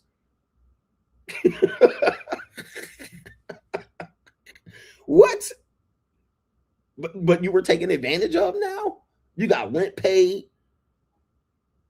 Yeah, these bitches still be dating celebrities and getting their rent paid. You did all of that shit. You got the coca, the weed, the pink 2C, all of that shit. You smoked up all the smoke, drank up all the motherfucking drink. And now you got taken advantage of. You got exploited. It's like, what? You got to leave school and hop in the Jeep and the Benz and the Beamers. The Benz coupe, Beamers, and the Benz. You got to do that and have all them old hoes are jealous of you. And you're like, yeah, nigga, I'm in the Lex coupe, Beamers, and the Benz. All right. You got to do all of that shit. You got to be at the house party, the after party, the backstage, underage, adolescents, yachts, boats. Nigga, what? But you got taken advantage of. You got taken advantage of. This is bullshit. This is bullshit. Gifts, flowers that you post on Instagram, shopping sprees, VIPs, no more dough. We can't kick it no more. Are you serious? I got taken advantage of. I was being exploited. I was being exploited. Oh, the humanity. All right. Crazy shit. Wow. Yeah. Oh, was very difficult for me when because at 15, I'm thinking like my boyfriend's older because I'm doing an older job and I'm doing a bunch of things and this is the way that it is. And it seemed normal in my mind.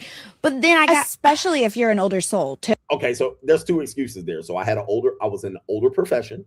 All right. This is what happens when the 18, 19, 20-year-old starts banging the manager.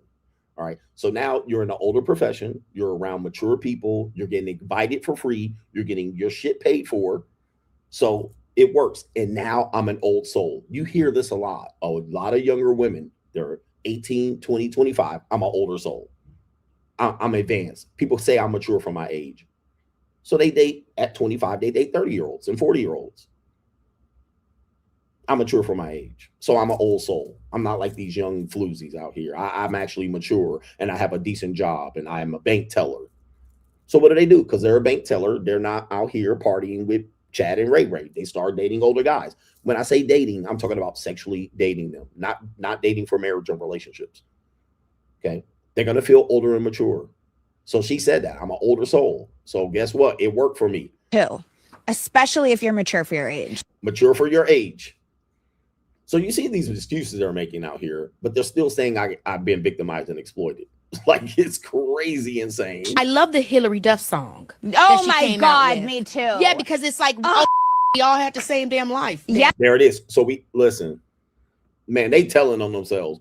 So we all had the same damn life. AKA what I've been saying. A lot of them do this. Now, when I'm not saying they're in relationships, I'm saying they're exposed to it. They make themselves available to it. They experiment with it. Some even do it in secret, covertly. Some do it undercover. But then they come back to regular Pookie, regular guy, and you never see it. But what she's saying is we've had the same life. We all have done this. Yep. They've all done it. I've been making that point. I said they've all done it.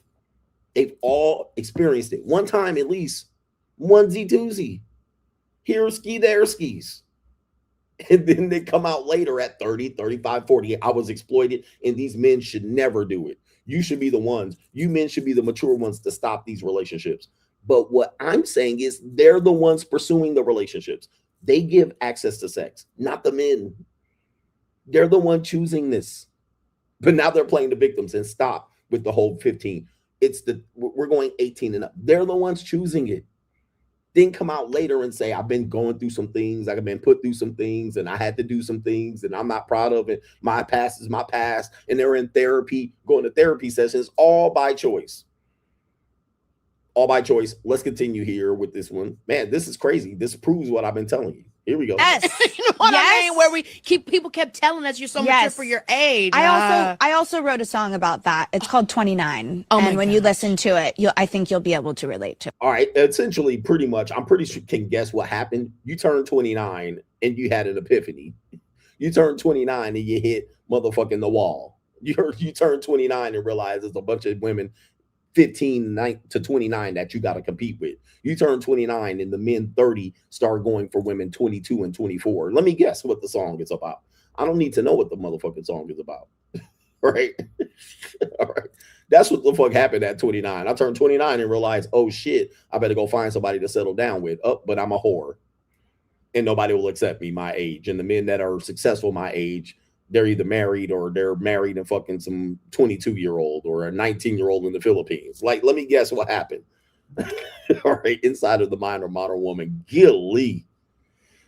Anyway, do me a favor, man. I gotta go ahead and get to this main event, but do me a favor, man. Hit that like button. We're gonna cruise. We're in Manila in the Philippines for this particular stream. We may be somewhere else tomorrow. The Money Mindset 2025. Join us if you are looking to elevate your mindset to the next level and get your financial information and game back to where it needs to be. This is the blue chip mindset on steroids. We have 80 plus episodes from the last 2 years that you missed available via playback. You can get all of those episodes. Also, every live stream on Sunday night with all of our great contributors with subjects, cryptocurrency, investment, money 101, money 201. Also, if you're looking to become a social media content creator, this is the group for you.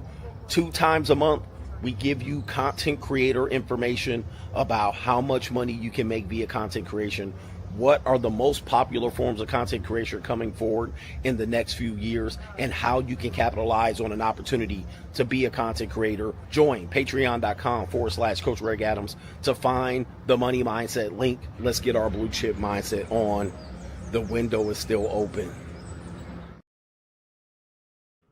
We got the main event here coming up here. Let me check on these super chats and all of that shit on here. Welcome in the morning. It's 2:30 in the a.m. here in the Philippines. And boy, I just flew in and my arms are tired. All right, let me see what we got here on the Venmo and the Cash App and the PayPal. Thank you for the contributions while I'm overseas.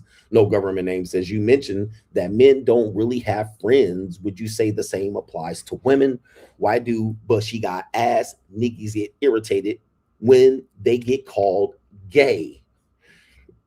All right, that's 2 questions in there. But yeah, there's a funny video that I have to show you of a guy talking about, and it's so damn ayo chill, it's crazy.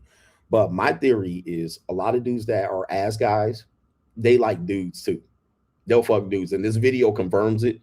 But that's neither here nor there. But women don't have friends; they have people they socialize with. All right, so that's the other answer to that question. Women will say they have friends and Facebook friends, and they often will confuse people that they socialize with as friends, even to the extent of men. I have a lot of male friends. I have male best friends. All right, and I'm like, are you a child? Are you a child? A male best friend? I have a male friends and male best friends. I have a woman that I talk to, and she like, oh, my friend, and my friend, and my friend, and my friend, and my friend. Everybody's a friend.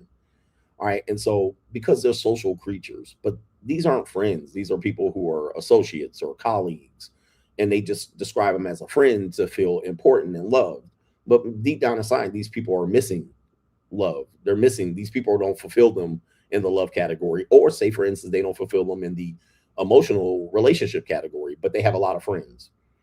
All right. So they don't really have friends. In fact, have you ever known a woman that have the same amount of friends, the same friends all the way through their lives? They'll have one or two running mates that they know their own personal business, but most of them have a series of friends. They change more friends than they change underwear. All right. Especially with female to female. Okay. There's a new female bestie, and they'll get, for men, stop taking things that women do personally. This is just who they are. And I'm going to give you an example. Okay. That, do you know that, back in the day, women used to get sprung on guys, and they will latch on to that guy. They will meet a guy, they will latch on to that guy. That guy will get involved with her sexually, and then she'll feel that that guy owes her something, and then she'll feel betrayed if she's not getting something in return. All right. Sometimes she'll keep working for it. Sometimes she'll cut the guy off. Well, they do the same thing to women. This is not a personal thing. They do the same thing to women.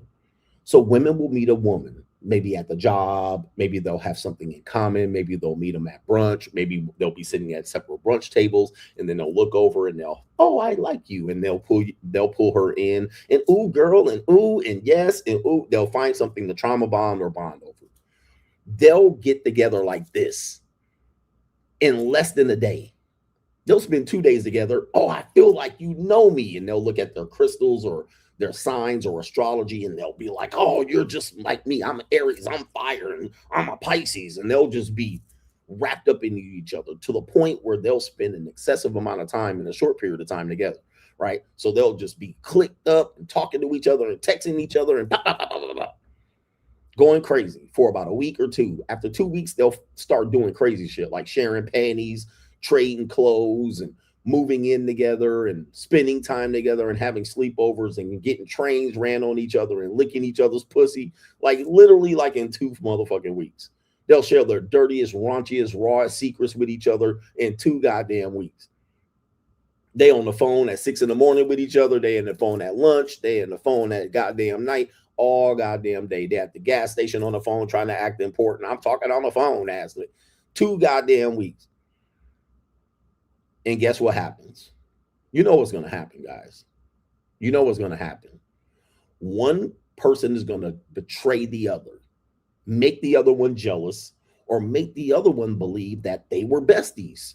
Just like when you niggas make the girl believe, oh, you were the only one, and she finds out there's other hoes. She's going to find out her new bestie has another bestie. And what's going to happen is she's going to invite the other girl in. Oh, this is my bestie before you. Oh, I thought we were besties. And then the other bitch who she shares panties with and bras, and they share motherfucking socks with and all that shit and high heel shoes. She going to see this bitch come in. Now, the sad part is what's going to happen is this was going to happen. The other girl that came in, who was the bestie she didn't know about 2 weeks ago, is going to come in and maybe probably take time away. Now that this woman's exhausted and figured out how much of a whore the other woman is, she's going to be like, damn, I need a break from this woman. And she's going to go want to hang out with the other bestie. The other girl going to feel betrayed. Oh, you going to hang out with her more than me? Or she going to be the motherfucking 6 toe or the goddamn 5th wheel or whatever you want to call it when they go out. She's going to say, me and my other friend going to go out, and we all going to go out together. And the other bitch going to be like, oh, I see y'all got a bigger bond than with y'all than you got with me. Or what'll happen is the 2 new besties this bestie will tell the business of the other girl, and so that when the other girl comes in, she gonna know more about the other girl than the other girl knows she knows. And then she gonna be like, oh, that's that horror girl that did this and got a train ran on her and why she was in Mexico or in Miami. And so she gonna know more about her. And then when she go away, she gonna be like, I know you ain't hanging out with that whore ass bitch. Am I making sense? I'm trying to make sense of this. I'm trying to make sense of this to let you guys know that the shit they do to us is only the tip of the iceberg, nigga. They do way more dirty, raunchier, nastier shit against each other than they could ever do to us. And they do this shit day in and day out, month, day, year, all of that shit. They do all of that shit to each other, bro.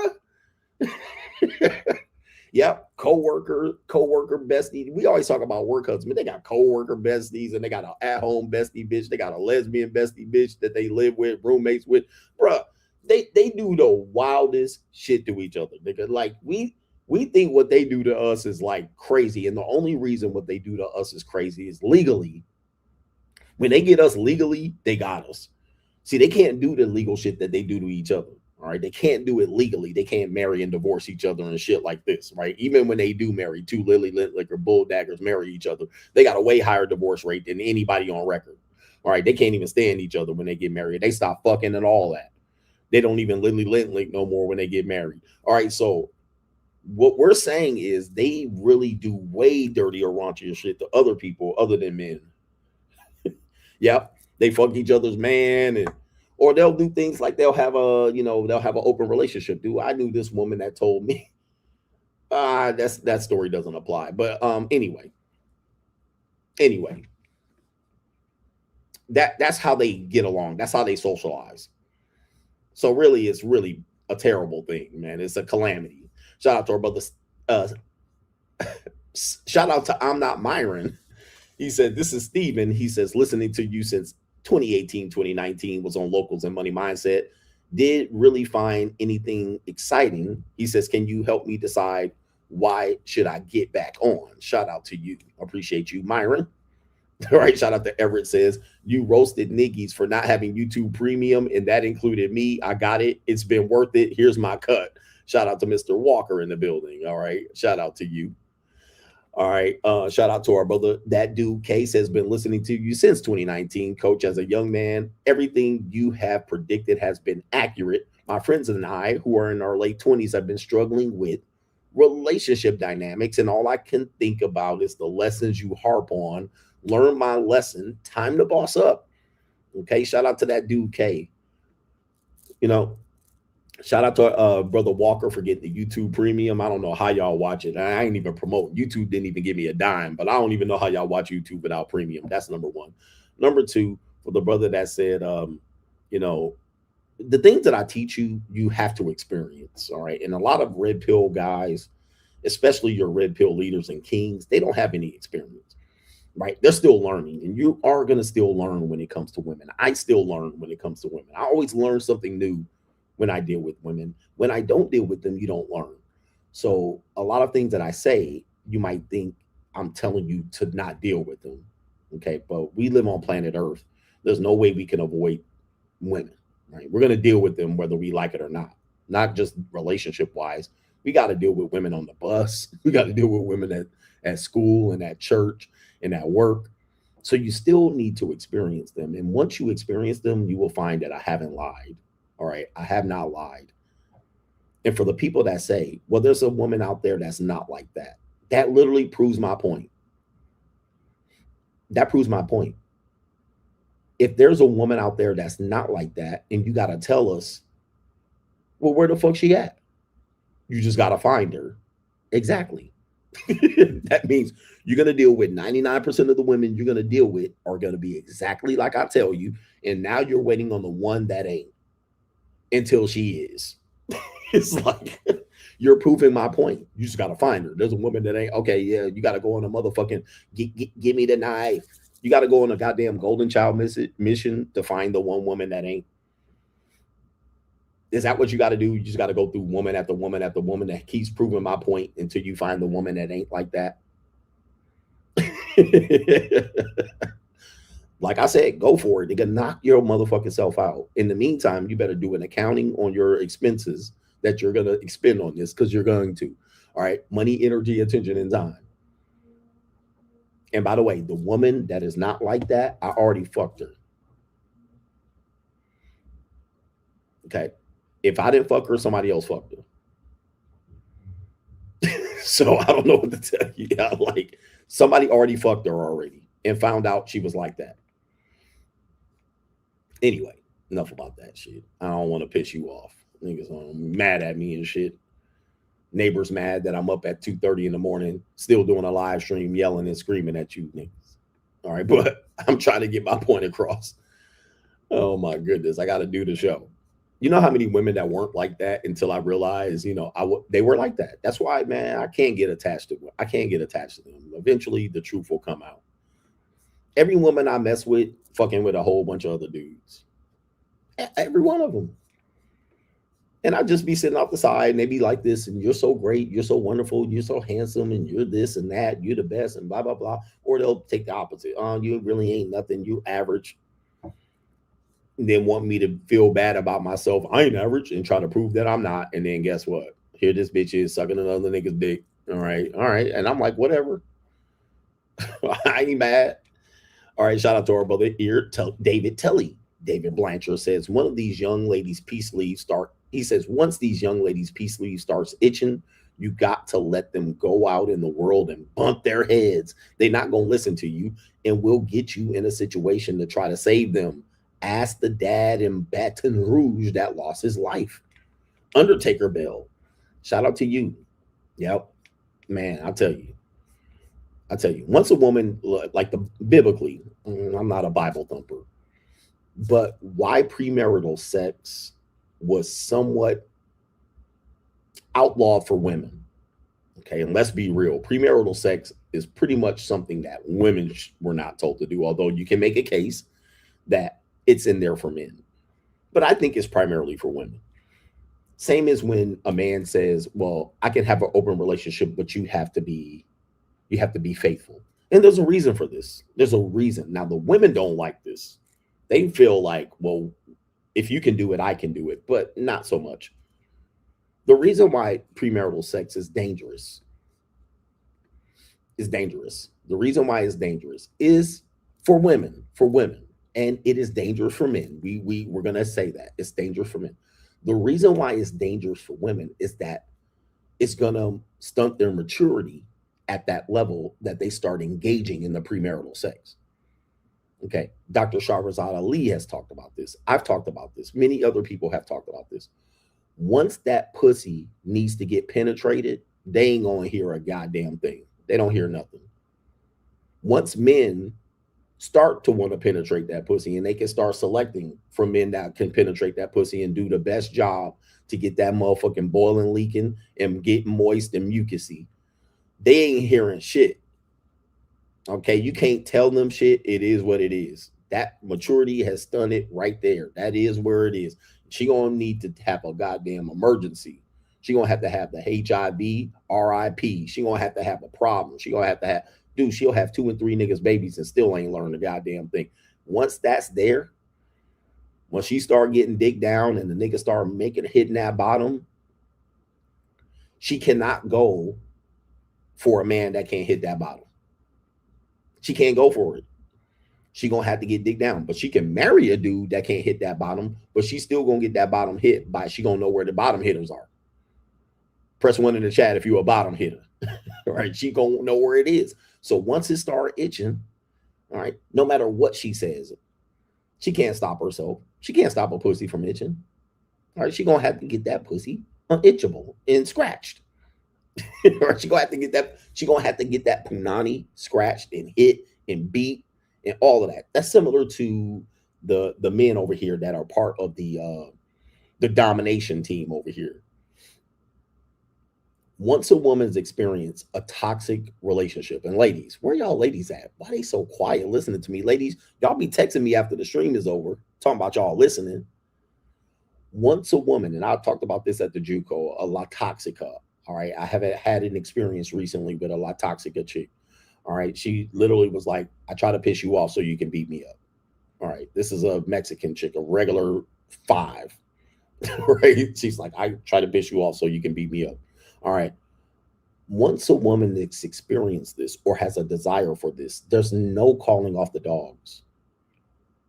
She's either going to have to get beat to a pulp, killed or halfway killed, or she's going to enjoy being demoralized and dominated. Like, there's no in between. There's no stopping it. There's no Bible verse. There's no Saint Mary or what is it? Mother Mary, Teresa. No Hail Marys. Nothing's going to stop her. If she likes to get her hair pulled and choked, spanked and whooped, if she likes to do degrading things, that's what she going to do. That's what the fuck she going to do. You ain't stopping it, nigga. You ain't no Bible verse, scripture this. You ain't going to ecclesiastically marry her way out of it. There's nothing you can do, bro. It is what it is. It's like, so that's the thing. So once that peace leaf start itching, ain't nothing you can do, bro. Just step on back and just wait. Get the leftovers. It is what it is. Shout out to our brother here for that one. That's a great point. Force India says, keep your foot on their neck. Fuck the haters. Fuck the haters. Shout out to Jacob Rivera, says it's good to see you, coach. He says, I just came in right now. The notifications are late, but great to see you as always. Pleasure. Thanks to Jacob. Tony Ocasio says, in my opinion, it's only a flex if a girl you smash is between 18 to 28. If you smash the girl over 35, that ain't nothing to brag about. He says getting a girl in her 20s is like catching a marlin. Very hard if she is a 9. And you're going to have to really open up your bank account if you're, but yeah, 18 to 28, really, a woman by the time she's 30, 32, 34, 36, well up into her 40s and 50s, have thrown her pussy out there like crazy. Like everybody done smash that. And I dare say, I would cringe, for people we like to talk about body count, but I can only imagine a woman's body count that's in her 30s. Now, I'm not talking about some woman that's going to say, not me, and I'm different. I'm talking about a woman that's been outside. A woman that's outside with a body in her 30s. Her body count got to be in the triple digits. Got to be. With the things they're doing, with the ease of access to give it out there, by the time she done hit 30, and she been outside from 15 to 30, that shit definitely damn near 200, if not 100, certainly in the hundreds. That's if she's outside. All right. Now, some woman's going to say, I've been in long-term relationships. Look, I don't give a fuck about your long-term relationships. People cheat in long-term relationships too. I ain't hearing the bullshit. It is what it is. All right. But maybe you can prove me wrong, ladies. Y'all will want to prove me wrong. All right. Look, prove me wrong then. All right. Or you're going to say I shouldn't worry about it. Okay. Confirmed. Over 100. All right. It's confirmed. It's over 100. All right. If I don't have to worry about it and I should mind my own business, it's over 100. Now, in that case, I'm going to put you in a motherfucking proper perspective. All right. Okay. Bitch, who is you? All right. Now, here's my problem. I'm not giving you a relationship. If your body count is over 100, I'm not giving you a relationship. Okay. So it is what it is. Okay. I don't know what to tell you. Like it is what it is. So that's all I say. Don't ask me for shit. All right. I'm not cleaning up this fucking mess.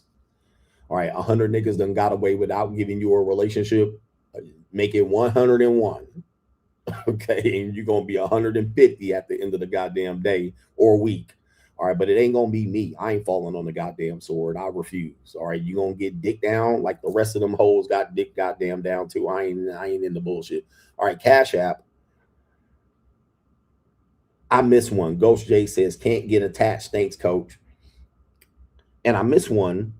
It went away. So if you did send that super chat, I apologize. And gentlemen, as much as I talk that shit, this is us here to put on our shield. We all can get got. It only takes one of you niggas to believe one of these goofy ass woman story for you niggas to be walking her down the aisle or marrying her or engaging in a relationship and you being monogamous. Now, again, back to the whole thing about women, premarital sex, and women being monogamous on their side. It don't make sense at all for a man to be monogamous to a woman on principle. Now, if he wants to be monogamous safety wise, he doesn't want to engage in unhealthy relationships, sex, be driven by lust and focus on his one woman, then that makes sense. If he wants to do it out of respect for her, that makes sense. But on principle, it don't make no sense for a guy to be like, okay, I'll be monogamous and you'll be monogamous. Now, somebody's going to say no, but I'm going to ask you this. I want you to think about this. If I flipped it, this is going to make sense to you now. Because if you say no, I'm going to just flip it. Let me just flip it. Let's just say you as a man and she as a woman. You come in and establish the same relationship. You're a primary provider. You provide 60 to 100% of the income or the expenses. You pay for 60 to 100%. You pay half or more. She comes in, she pays 40% or lower of the expenses. Let's say you're a regular couple, not some nigga with some problem, not a cuck. Why would it make sense for her to be poly and you to be poly under that circumstance? Why? Let me just say this. Let's just say you one of these guys. Both of us should be monogamous just on general.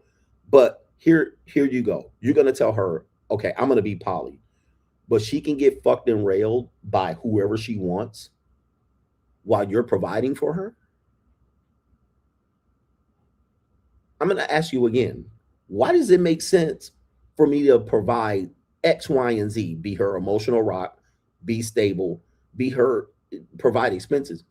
Why would I be like, yeah, and in the meantime, if you find some other dick to hop on, go for it.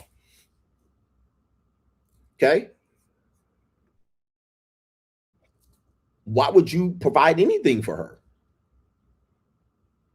I mean, other than the buying fix here and there. Why would you engage in a money, energy, attention, and time relationship with her if she can hop on any dick while you're being a provider?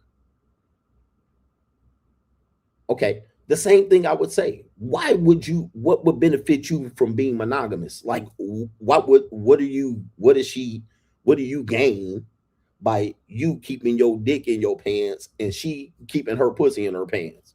Like, what? I don't get it. You're still the provider. You're providing X, Y, and Z. She's the beneficiary of the provision, but you out here keeping your dick in your pants. I don't get it. Like, I don't get it. You got to make sense of that to me. So same is like, dude, because this shit happens, a girl will be like, well, you know, I have options out here and I can hop on dick to dick to dick, and you're gonna be hopping the dick to dick to dick too, but you're gonna provide for me and provide me an allowance, but I'm gonna still hop on dick to dick to dick. Like, how?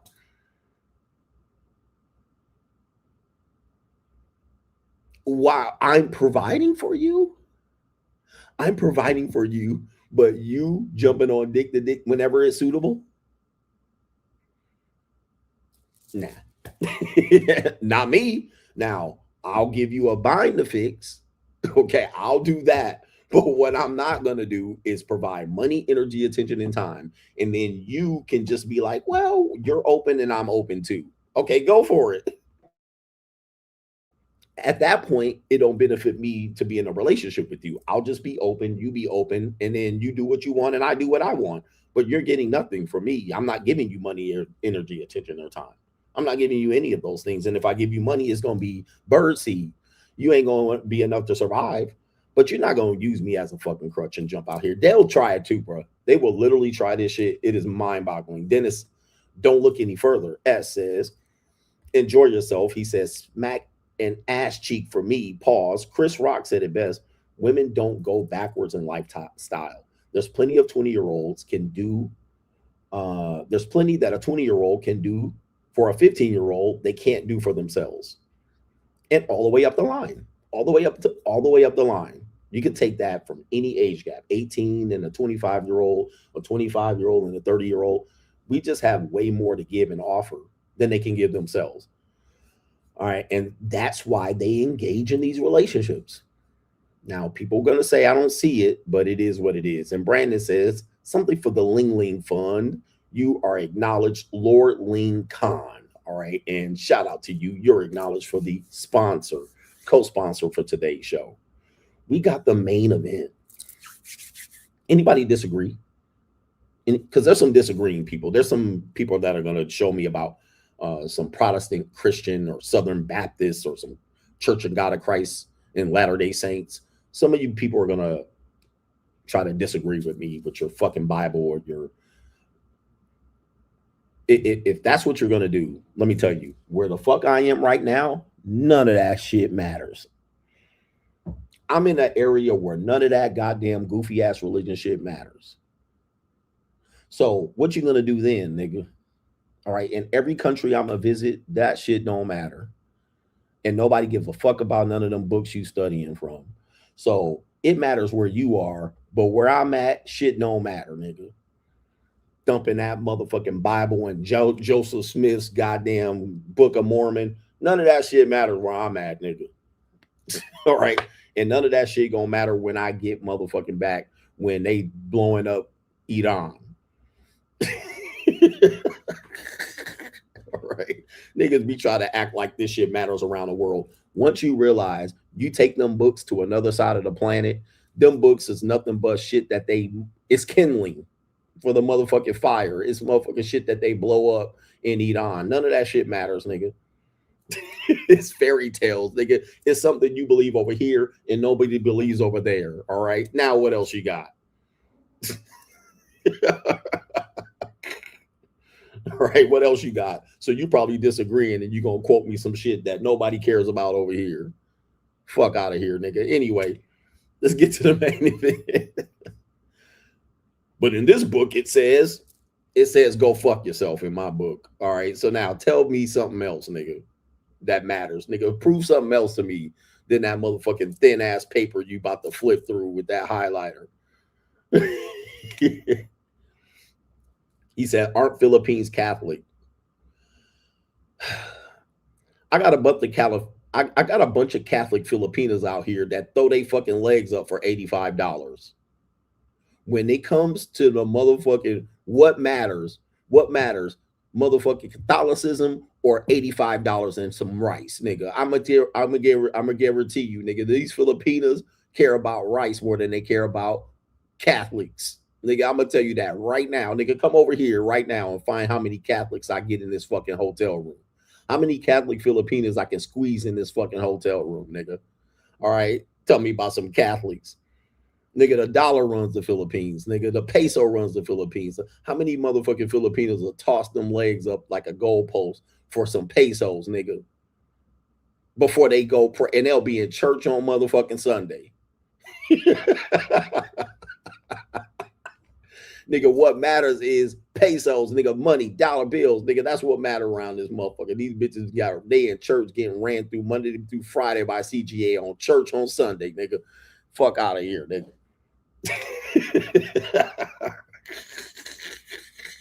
These niggas mad as a motherfucker. Man, stop the bullshit, bro. I don't want to hear about that shit. This shit goofy. Y'all goofy, nigga. Hey, at the end of the day, bitches need some money.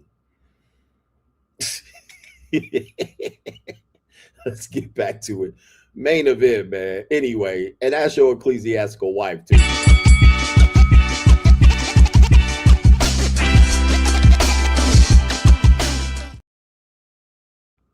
Main event. I'm in overtime, but we gonna do it, man. A message to my ex-wife.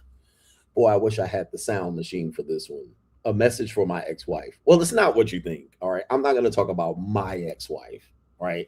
And people are probably messaging her right now. He's got a message for you, all right? And she's like, he's still thinking about me. I don't care about you, all right? But we have a very, very interesting video from a person named Marc Mero. All right, damn, I don't even have the video queued up. All right, but we got to get the video queued up here. Okay, here we go. All right, I got it right here. All right, so this is Marc Mero. Gentlemen, for anybody that has watched the Ecclesiastical World Wrestling Federation. All right, I got to get my shit lined up here. I'm not going to talk about my ex-wife. I'm going to talk about this guy named Marc Mero. For those who don't know, Marc Mero was a World Wrestling Federation star. All right, he's, you know, me and my professional wrestling. I love professional wrestling. All right, there's Marc Mero right there. People don't remember him. If you really watch wrestling, he was a guy named Johnny B. Bad in WCW. He ended up coming to the World Wrestling Federation with his then wife, Sable. Now, many people might know Sable more than they know Marc Mero. Okay, so Sable became a star after coming over in wrestling from WCW with her husband Marc Mero, and she became a star in the World Wrestling Federation, a bigger star than her, to where he had to become a stay-at-home dad. He had to become a stay-at-home dad. So you see him there. He had to change his character from Johnny B. Bad to the Wild Man Marc Mero, and he went through several changes because copyright. But what happened was, since Sable, this blonde, became a star in the World Wrestling Federation, and he became having to play the stay-at-home dad, Sable started traveling on the road with other wrestlers. All right. Typically, what we talk about, where women say they have their careers and that they're not going to cheat, the biggest cheaters are career women. So that when they have work husbands and play cousins and people that they work close to, men, managers, supervisors, it is common for them to develop a relationship when they work closely with these men. So that when they start traveling together and going to conventions and going to doing this in the private plane, there's going to be some fuckery going on. There's going to be some fuckery. We got hotel rooms and room services, and you're going to restaurants and bars while you're on the road. There's going to be some fuckery. All right. It's hard to stop human behavior. Now, people will say, well, I wouldn't do it, but people do it. Now, here's the thing about it. This man, Marc Mero, found out that she was having an affair. Okay. Well, who was she having an affair with? All right. She ended up, let me put this up here. She ended up having an affair with this man. The man's name is Brock Lesnar. All right. Brock Lesnar. So bigger, better, stronger, badder, and richer. Okay. Brock Lesnar ended up becoming a major star in World Wrestling Entertainment.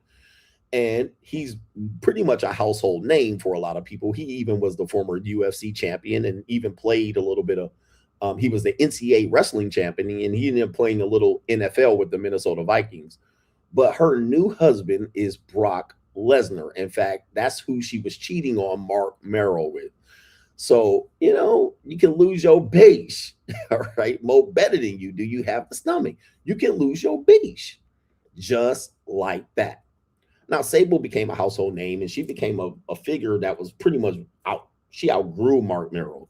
Like, her shadow was looming over Marc Mero. And like, he couldn't do anything about it. And he's going to talk about that in this story. Now, I do have a current picture of all three of the individuals being featured in this story. We looked at their older photos. We can take a look at the newer photos. These are pretty much the updated photos of each people. See, even Marc Mero looks different. He shaved off his crustache, cut his hair down, and I don't know, he's done some plastic surgery on his face. We see Brock Lesnar. He's a little bit older. He's rocking a cowboy hat. I think he lives on a ranch somewhere in Wyoming or Minnesota. And then we have Sable right there in the middle. So remember what Sable looked like. She was pretty much a manufactured woman. Now she's a mom, and she's got wealth, and they live on the ranch of the fat of the land right there. That's Sable right there. She's a little bit older. Okay. And so forth and so on. Oh, they live in Canada, but I think they live on a ranch or something like that. You know, Minnesota, Canada, same thing, right? Same country. But that's Sable now. All right. That's what she looks like now. Not too bad for all of them. But Sable definitely is, you know, she don't look the same, but neither does Marc Mero or Brock Lesnar. But we can see that that's the case. Well, Marc Mero has recently spoken out about their relationship, all right, how it ended. And this is a tale that all men need to hear, because you might not be interested in the characters themselves, You were interested in the title. You thought I was going to come up here and diss my ex-wife. All right. It's not necessary. All right. It is what it is. All right. The lifestyle is what it is. But Marc Mero wants to basically come out and say, what happened? How did he find out he was getting cheated on? This is an important part of the story. And he's going to talk about what his life is like now and what his message is to Sable, his ex-wife. All right, so we're going to listen to Marc Mero here, fair use for the channel Inside the Clips. We got 4 minutes of him breaking this down. This can happen to anybody in these days. I mean, anybody can kick this fucking work here. So here we go. Marc Mero talking about his affair, or Brock Lesnar's affair with Sable. The airport, and I played the message for her. I go, who's this? And she looks at me and says, Mark, I want a divorce. What happened to me was I was a stay-at-home dad while my wife was on the road wrestling. Our daughter Mariah would get, my wife would call us every night on the road to tuck Mariah in, say goodnight, and of course say goodnight to me too. And she'd call and we'd have a nice talk and stuff. Well, take care, and we'd say a little prayer together or something.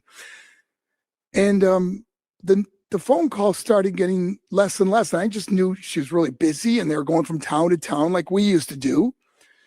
And one night she just didn't call. Mariah was real upset that mommy didn't call. And so once I tucked Mariah and I went to bed, I went to the phone, I called her up, and it went to voicemail. And I left her this promo like, what the why aren't you calling us? What is going on? Let me stop it right here, because for fair use purposes here, for instruction and entertainment and jokes and knowledge, he already holding his L. I mean, listen, gentlemen, I know you guys want to think that we live in a progressive world, but stay-at-home dad is not going to work. All right, you're going to get humiliated by women just based on GP, but women will talk into some goofy shit like this. They're going to talk you into it. They're going to say, why should I give up my job? Why? Your job pays less. You should just get the fuck out of there, bro. Stay-at-home dad is gonna get fucked over. All right, but shout out to the stay-at-home moms. Are you gonna get fucked over too? Probably, but it is what it is. You know, like, you can handle it, bitch. But stay-at-home dad for a woman on the road making money, and she's a sex symbol. She was a sex symbol at that time. Nigga, you can forget it. So he's trying to catch up with her. And back in the day, probably we didn't have smartphones. So you had to wait for her to get to the hotel room, and he calling her, which I always tell you, I will never text or call a woman that is not my girl, because I'm not going to fucking be in the middle of you getting fucked and then having to return my calls. All right. But in this case, that was his girl. But if a girl's on the road, my girl's on the road, she getting fucked, I'm not going to be like, hi, honey, call me when you're available and shit. And where are you? Why ain't you calling me?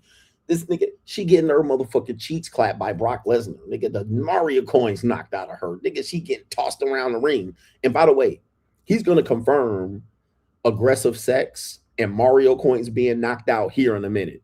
But she was getting the Mario coins knocked out of her legitimately. Okay? And you all come, hey, honey, where are you? Call me back when you can. Oh, my Lord. Ladies, for the ladies that you know me, and you wonder why I don't text, and how I'm not texting bitches that ain't my girl when you getting fucked, all right? Or you have the capability to be getting fucked, and you ain't texting me in the middle, returning my messages in between fucks. I can't. I'm not a nigga that stands in line. I'm not a nigga that stands in line, bitch. If you in front of me, cool, all right? But if you ain't in front of me, nigga, out of sight, out of mind, all right? That's how I work. I'm not about to text me, hey, text me when you get back and tell me how your day was. And you in the middle getting your asses all torn out. No, man. Hell no. Couldn't be me. All right. But anyway. All right. Side pieces and all that, bitch. You text me when you ready. All right. Text me when you ready to talk, nigga. But other than that, I ain't saying shit. All right. So here we go right here. He like, honey, call me back. Where are you? And a little while longer, I started feeling really guilty. Like, man, I know what it's like on the road. I know how tough it is, you know, maybe she's just, driving or whatever. And so I called back her phone, because I have her code to listen to voice messages as she had mine. We had our. Okay. So, okay. I got to stop it here. I'm sorry. So what happens is Men, we do this. When a woman mysteriously disappears, we make excuses. All right. Women do this too, but where I'm talking to men, we make excuses for them. Well, maybe they were on the icy road, and maybe in the hospital, and maybe they're busy, and maybe she has something going on. Maybe she was praying, maybe she was reading the Bible, maybe she was in church, maybe she was with her friends, and maybe no, nigga, she getting digged. She getting digged down, bro. Let me just tell you, if a woman ain't messaging you, she getting digged. That's what I do. That's all I was. Somebody fucking her right now. All right. You know why? Because, well, even when I'm fucking her, she got her phone next to her at least. All right. That phone ain't too fucking far away. All right. She saw that message come in. That ping came in, and she getting dug out right now. All right. So that's what I'm thinking when a woman, all right, maybe if it's during the day, maybe she at work. All right. But during the night, all right, she getting digged. That's what I do. I listen. My mind automatically goes there. She getting digged, all right? Because even when she with her friends, she gonna return her message. All right, let me get back. They want to always look important with their friends. Oh, I got a message. Ping. Oh, he messaged me. All right, but if that shit ain't messaged within, she don't return within 45 minutes to an hour, she getting digged down. So I never make an excuse for why they not returning calls. All right, other than her getting digged down. But let's continue. We had the same AT&T phones and everything. So I called up her phone. I punched her code to get the voicemail that I'm going to delete because I don't want her to hear it. And it says, you have 2 unheard messages. So you obviously got to hear the first message before you hear yours. And the message was from a man saying, hey, I'm really sorry about last night. I was a little... aggressive or whatever. I can't remember exactly what it was, but it was obviously she was with somebody. I didn't know who it was. And so I go to my message and delete my message. And I pick her up at the airport. Let me stop it right here. So yeah, she was getting the Mario coins knocked out of her. So the previous guy, because she said he had her phone back in the day, young people, in order to check your voicemail, you had to call in to check your voicemail. I know that seems weird for you guys because your voicemail pops up and AI types it out for you on your smartphone. But before smartphones, we had to call into our voicemail. We had to go in and we got a message and we had to go to the phone or the phone we had, or we have to go to another phone. We have to dial in and type a code in, and then they'll play the messages back. I know, archaic as fuck, but that was up until the year 2010. All right, that's how it used to be. All right, you young people don't realize how old shit got. So we used to always have to go and check our voicemail on another phone or on the phone we got. So he's dialing into, because they're married, they have the code, they share codes. People share locations now. They're married in relationships. And then when you stop sharing location, it's a red flag. People share Instagram passwords and phone passwords. Like, this is what we do today. And if you don't do it, you might as well just understand the other person's cheating. All right. If another person says, nah, that's private, I don't want you to have my location, I don't want you to have my phone password, I don't want you to have my password to my Instagram, they're cheating. All right. Period. Just don't waste your fucking time, nigga. The male or the female, both of them doing some dirty shit. Just to let you know, nigga, you can just cut bait right now. So they're dialing in. He's hearing the phone number of her getting the Mario coins. The nigga apologizing. Yeah, I knocked the Mario coins, the Sonic rings out of your pussy. He hears the other dude apologizing. Sorry for being a little rough, taking you to Suplex City.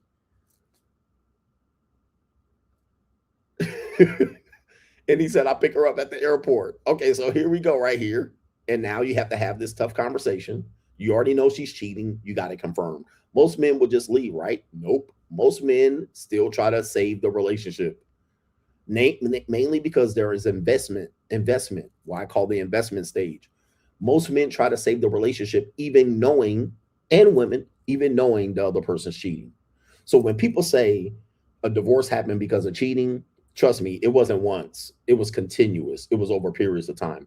Namely, when you have a kid, a house, a marriage, that investment stage, you still try to work the relationship out, even when you know the other person's cheating. So this is what he's going to do. He's going to try to figure it out. He picks her up from the airport, trying to save face. And I play the message for her back. I go, who's this? And she looks at me and says, Mark, I want a divorce. What? I was shocked. Like, you can't even explain. Maybe some of you guys lost a loved one or know the feeling. And I was like begging her, no, we can work through this. What happened? Tell me. Again, I'm proven right. Most men don't leave relationships, even if the wife's cheating. This is why 80% of the women file for divorce. I know people always going to quote that. I was one of the original people that really dug into the science of this. 80% of women file for divorces because men are bitch ass niggas. They won't pull the trigger on divorce. Even when you find a wife cheating, a man's going to try to save the marriage. He said, I found the voicemail of you getting the Mario coins knocked out of you, but I'm still wanting to work this out. I told you. You know why? Because the man has something to lose. He's going to lose the house, the investment, his face socially, his status. He's going to lose his blonde bimbo. He's going to lose his hot wife and the kids and so forth and so on. I keep telling you this. He like, I'm going to let you keep sleeping with him. Just I just can't lose you. The facade of our relationship and marriage. I can't lose it. I keep trying to tell y'all what's going on. This is crazy work, but it confirms everything that I tell you. He's still trying to work it out after confronting her about the voicemail after she says, I want a divorce. Let's work this out. We could talk about it. No, I want a divorce. And she moved out immediately and took Mariah with her. And next thing, I'm in this beautiful home with fountains and streams going into this big pond and 5 acres and tennis court, basketball court. And I'm all by myself. There it is. And I would just walk around from room to room, thinking of all the memories we had. And then seeing her. Shout out to her. Shout out to her. Shout out to him. I'm sorry. On TV and watching her become Vince McMahon's kind of, I don't know what it was, what happens there, what they were doing. So when that happens, how do you then find out that it's Brock, and what's your reaction to kind of finding that out? Well, I eventually found out that it was Brock Lesnar. I mean, it was pretty obvious they were driving together and spending a lot of time together. Let me stop right here. Gentlemen, this is another level. Anytime she spends a lot of time together with another guy, just chalk that shit up. Chalk it up, guys. My male best friend, we hang out together, we meet together, we go out to restaurants. You mean dates? This is a guy she's fucking or used to fuck or about to fuck, or he pays her bills, or I don't know what it is. They try to preserve these relationships. He feels some sort of emotional void. They travel together, they work together. It is what it is. All right, just play the safest bet. Don't make excuses for her. That's what they're doing. And many times when you try to make her cut that relationship off, she won't. She'll be more loyal to that relationship, either because it serves her financially or emotionally or something else, or that man, it means more to her longer than you mean to her. All right. I knew him way more than I knew you, so he matters more. This is what tells you to run from these relationships. Run. Let her have that. But what you're not going to do is be under that fucking guy. Okay, because she'll put that motherfucker over you. Well, we were friends before you. Okay, have him then. Bye. All right, have him. Stay with him. Stay with him. You just don't get me. Now, he tried to justify it. Okay, he traveled together. They work together. They drive on the road together. Of course, they fucking get into the hotel at 2 a.m, talking shit and flirting. She's sucking his dick from the passenger seat. All right, stop. Stop justifying this shit. And stop calling men insecure for believing this shit. It's so sad what you guys will put yourself through for a piece of pussy when there's all that pussy out here. It's crazy. So you have that. And there was another point that I was going to make related to that, but we'll continue here. And I told this funny story on JR's podcast, but I said, when I find out who this guy is, I'm going to beat the tar out of him. And then I found out it was Brock Lesnar. And I said, this gives forgiveness a whole new meaning. And guys, I gotta tell you, there's no animosity. I wish them. Okay, let me stop here because this is going to be the main part right here. But now he finds out it's Brock Lesnar, somebody bigger than you, got more money than you, somebody better than you. Do you have the stomach? So he was like, well, not that big ass motherfucker. All right, I ain't gonna confront him. I lost to a bigger, better man. I lost to a man with more than me, or he got beat up the Mario coins or whatnot. I can't do nothing about it. I don't got the stomach, or I don't got the fisticuffs. So you can have her. And the other part of it was, notice his codependency. All right, codependency is a big thing. Know if you're very codependent. I'm not very codependent, not even with my relatives. Like, I don't have to be around people or relatives or women to feel validated. Some people do. And he had big codependency issues based on something. Maybe she was a trophy wife. Maybe that was his pride and joy, his love of his life. And once she left, even though he had a big fancy house, he couldn't stay in that house. Whereas to me, I would be like, good, get this bitch up out of here. All right. But she took the daughter, which is painful. Of course, she took the daughter. But he had the house. He could have been a free agent and had orgies in there. But codependency. Okay, here we go. The absolute best. You know, when you read my book, you understand how I got over all this and what I went through. But I really did hit rock bottom and realized that rock bottom actually had a basement. It got that bad. But I wrote in my book that if there's ever two words I could ever say to my ex-wife, it's thank you. I never would have known the life I have now if she never left me. I never would have been an inspirational speaker for 18 years, changing and saving lives all over the world. I never would have had this opportunity. And I lived the most incredible life. I have friends and family that adore me. And I have a beautiful girlfriend that I spend tons of time with now. And it's just a good life. But it did get bad for a while. Now, that is a good message. I wish I had my sound effect on that one. That is the message. All right. And a lot of us get in relationships and maybe marriages in our 20s and 30s and they don't work out. They were in their 20s and 30s and it didn't work out. Now they're in their 50s and 60s now, maybe, I think Sable, I have to look them up. All right. Late 40s and 50s. Now that is the real deal. And when people thought of this stream, this is a message to my ex-wife, my personal ex-wife.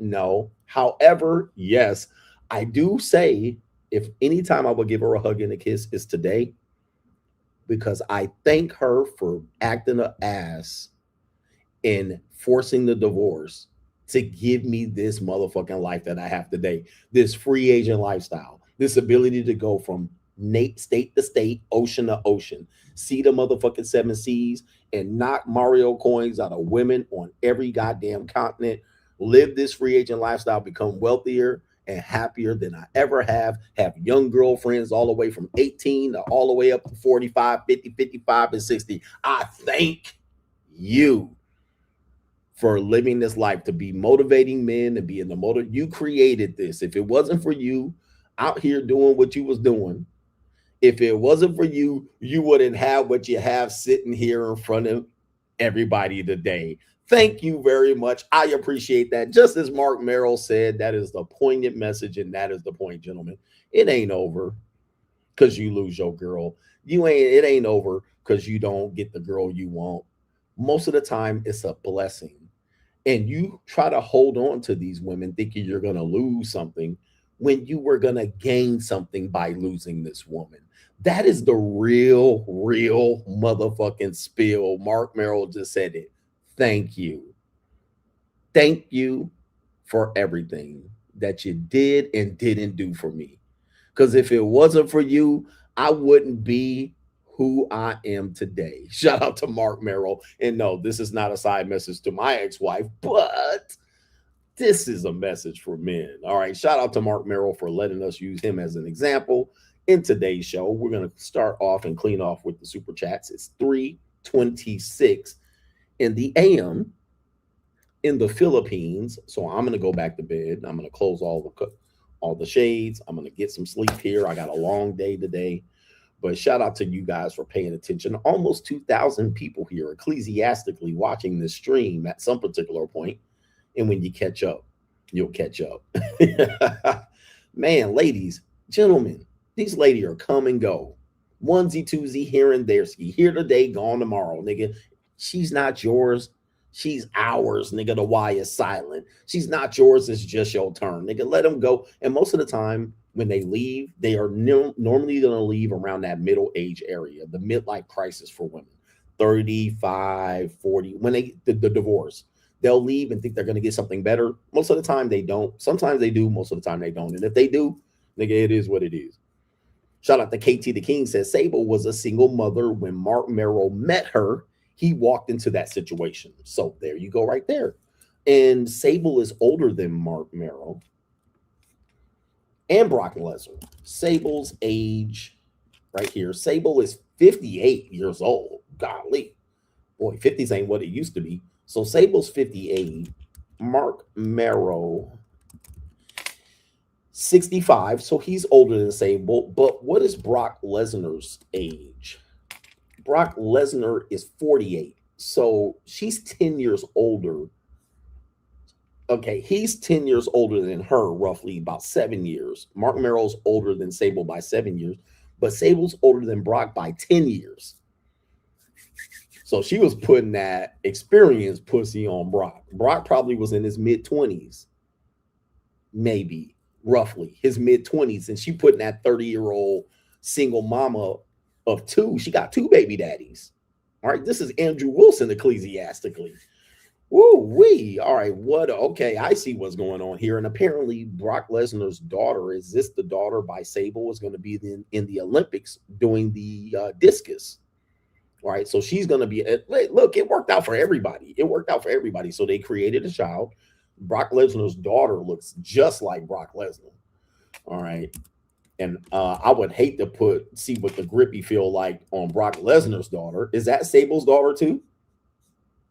Yeah, Brock Lesnar's daughter is that Sable's daughter? Holy mackerel. All right, wait till you see this. All right, I'm going to show Brock, and I don't want no beef with her, bro. I mean, literally, Sable's DNA was fighting for its life. She's not Sable's daughter. She's not Sable's daughter. Okay, that's Brock Lesnar's daughter by who? Brock Lesnar's daughter. Yeah, I mean, that's holy mackerel. All right, hold the humanity. All right, that is real bull DNA in there, man. Brock Lesnar got the super DNA. I mean, he cloned himself into a female. Hold the humanity. All right, Brock Lesnar, I didn't say nothing. All right, I don't want no F5s from me. I don't want nothing. All right, boy, oh boy. Yeah, that Viking blood ain't no joke. All right, that Viking blood goes back big time. All right, this is a legend. Oh my holy.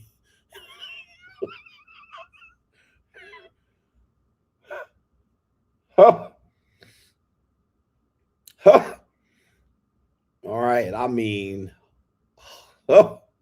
she looking like Hunter Hearst Helmsley. Okay, let me stop. Let me stop. All right. She looking like Hunter Hearst Helmsley in this mother sucker. Oh my holy. I'll do it for one night. I'm gonna try to crack for one night. I'm gonna try to crack it. I'm gonna try to do it again. All right. Why she get okay? Let me stop. KT the King. Hi. Shout out to our brother here. It is. We're gonna call you Chin. Says so for some lumpia.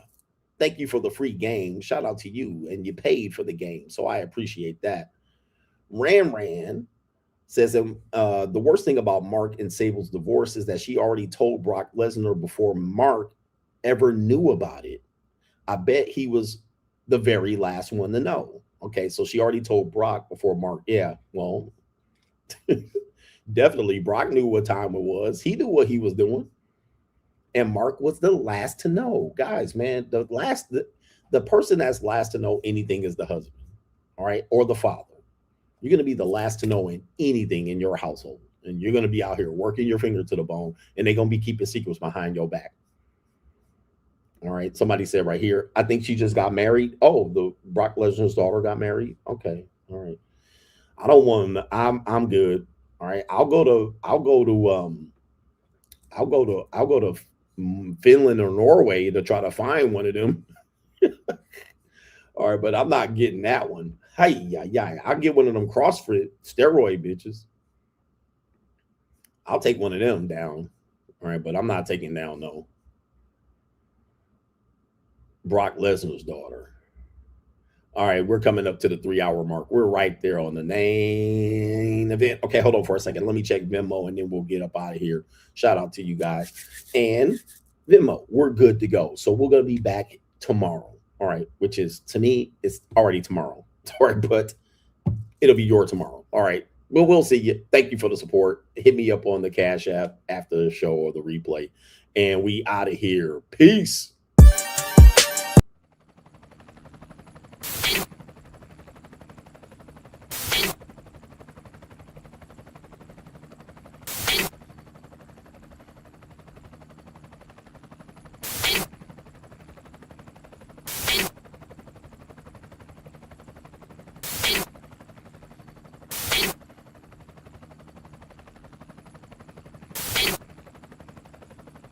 And you're in the Desert Storm bunker with Hollywood CGA.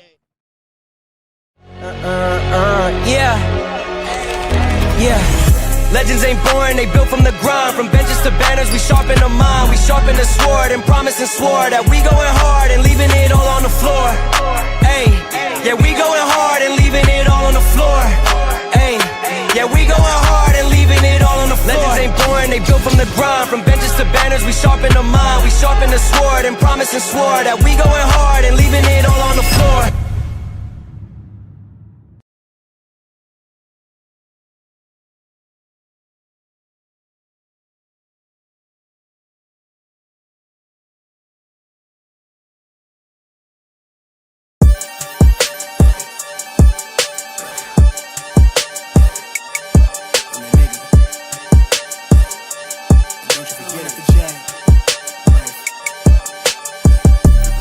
Vibe blowing at the jack, got the loud jumping at the bag.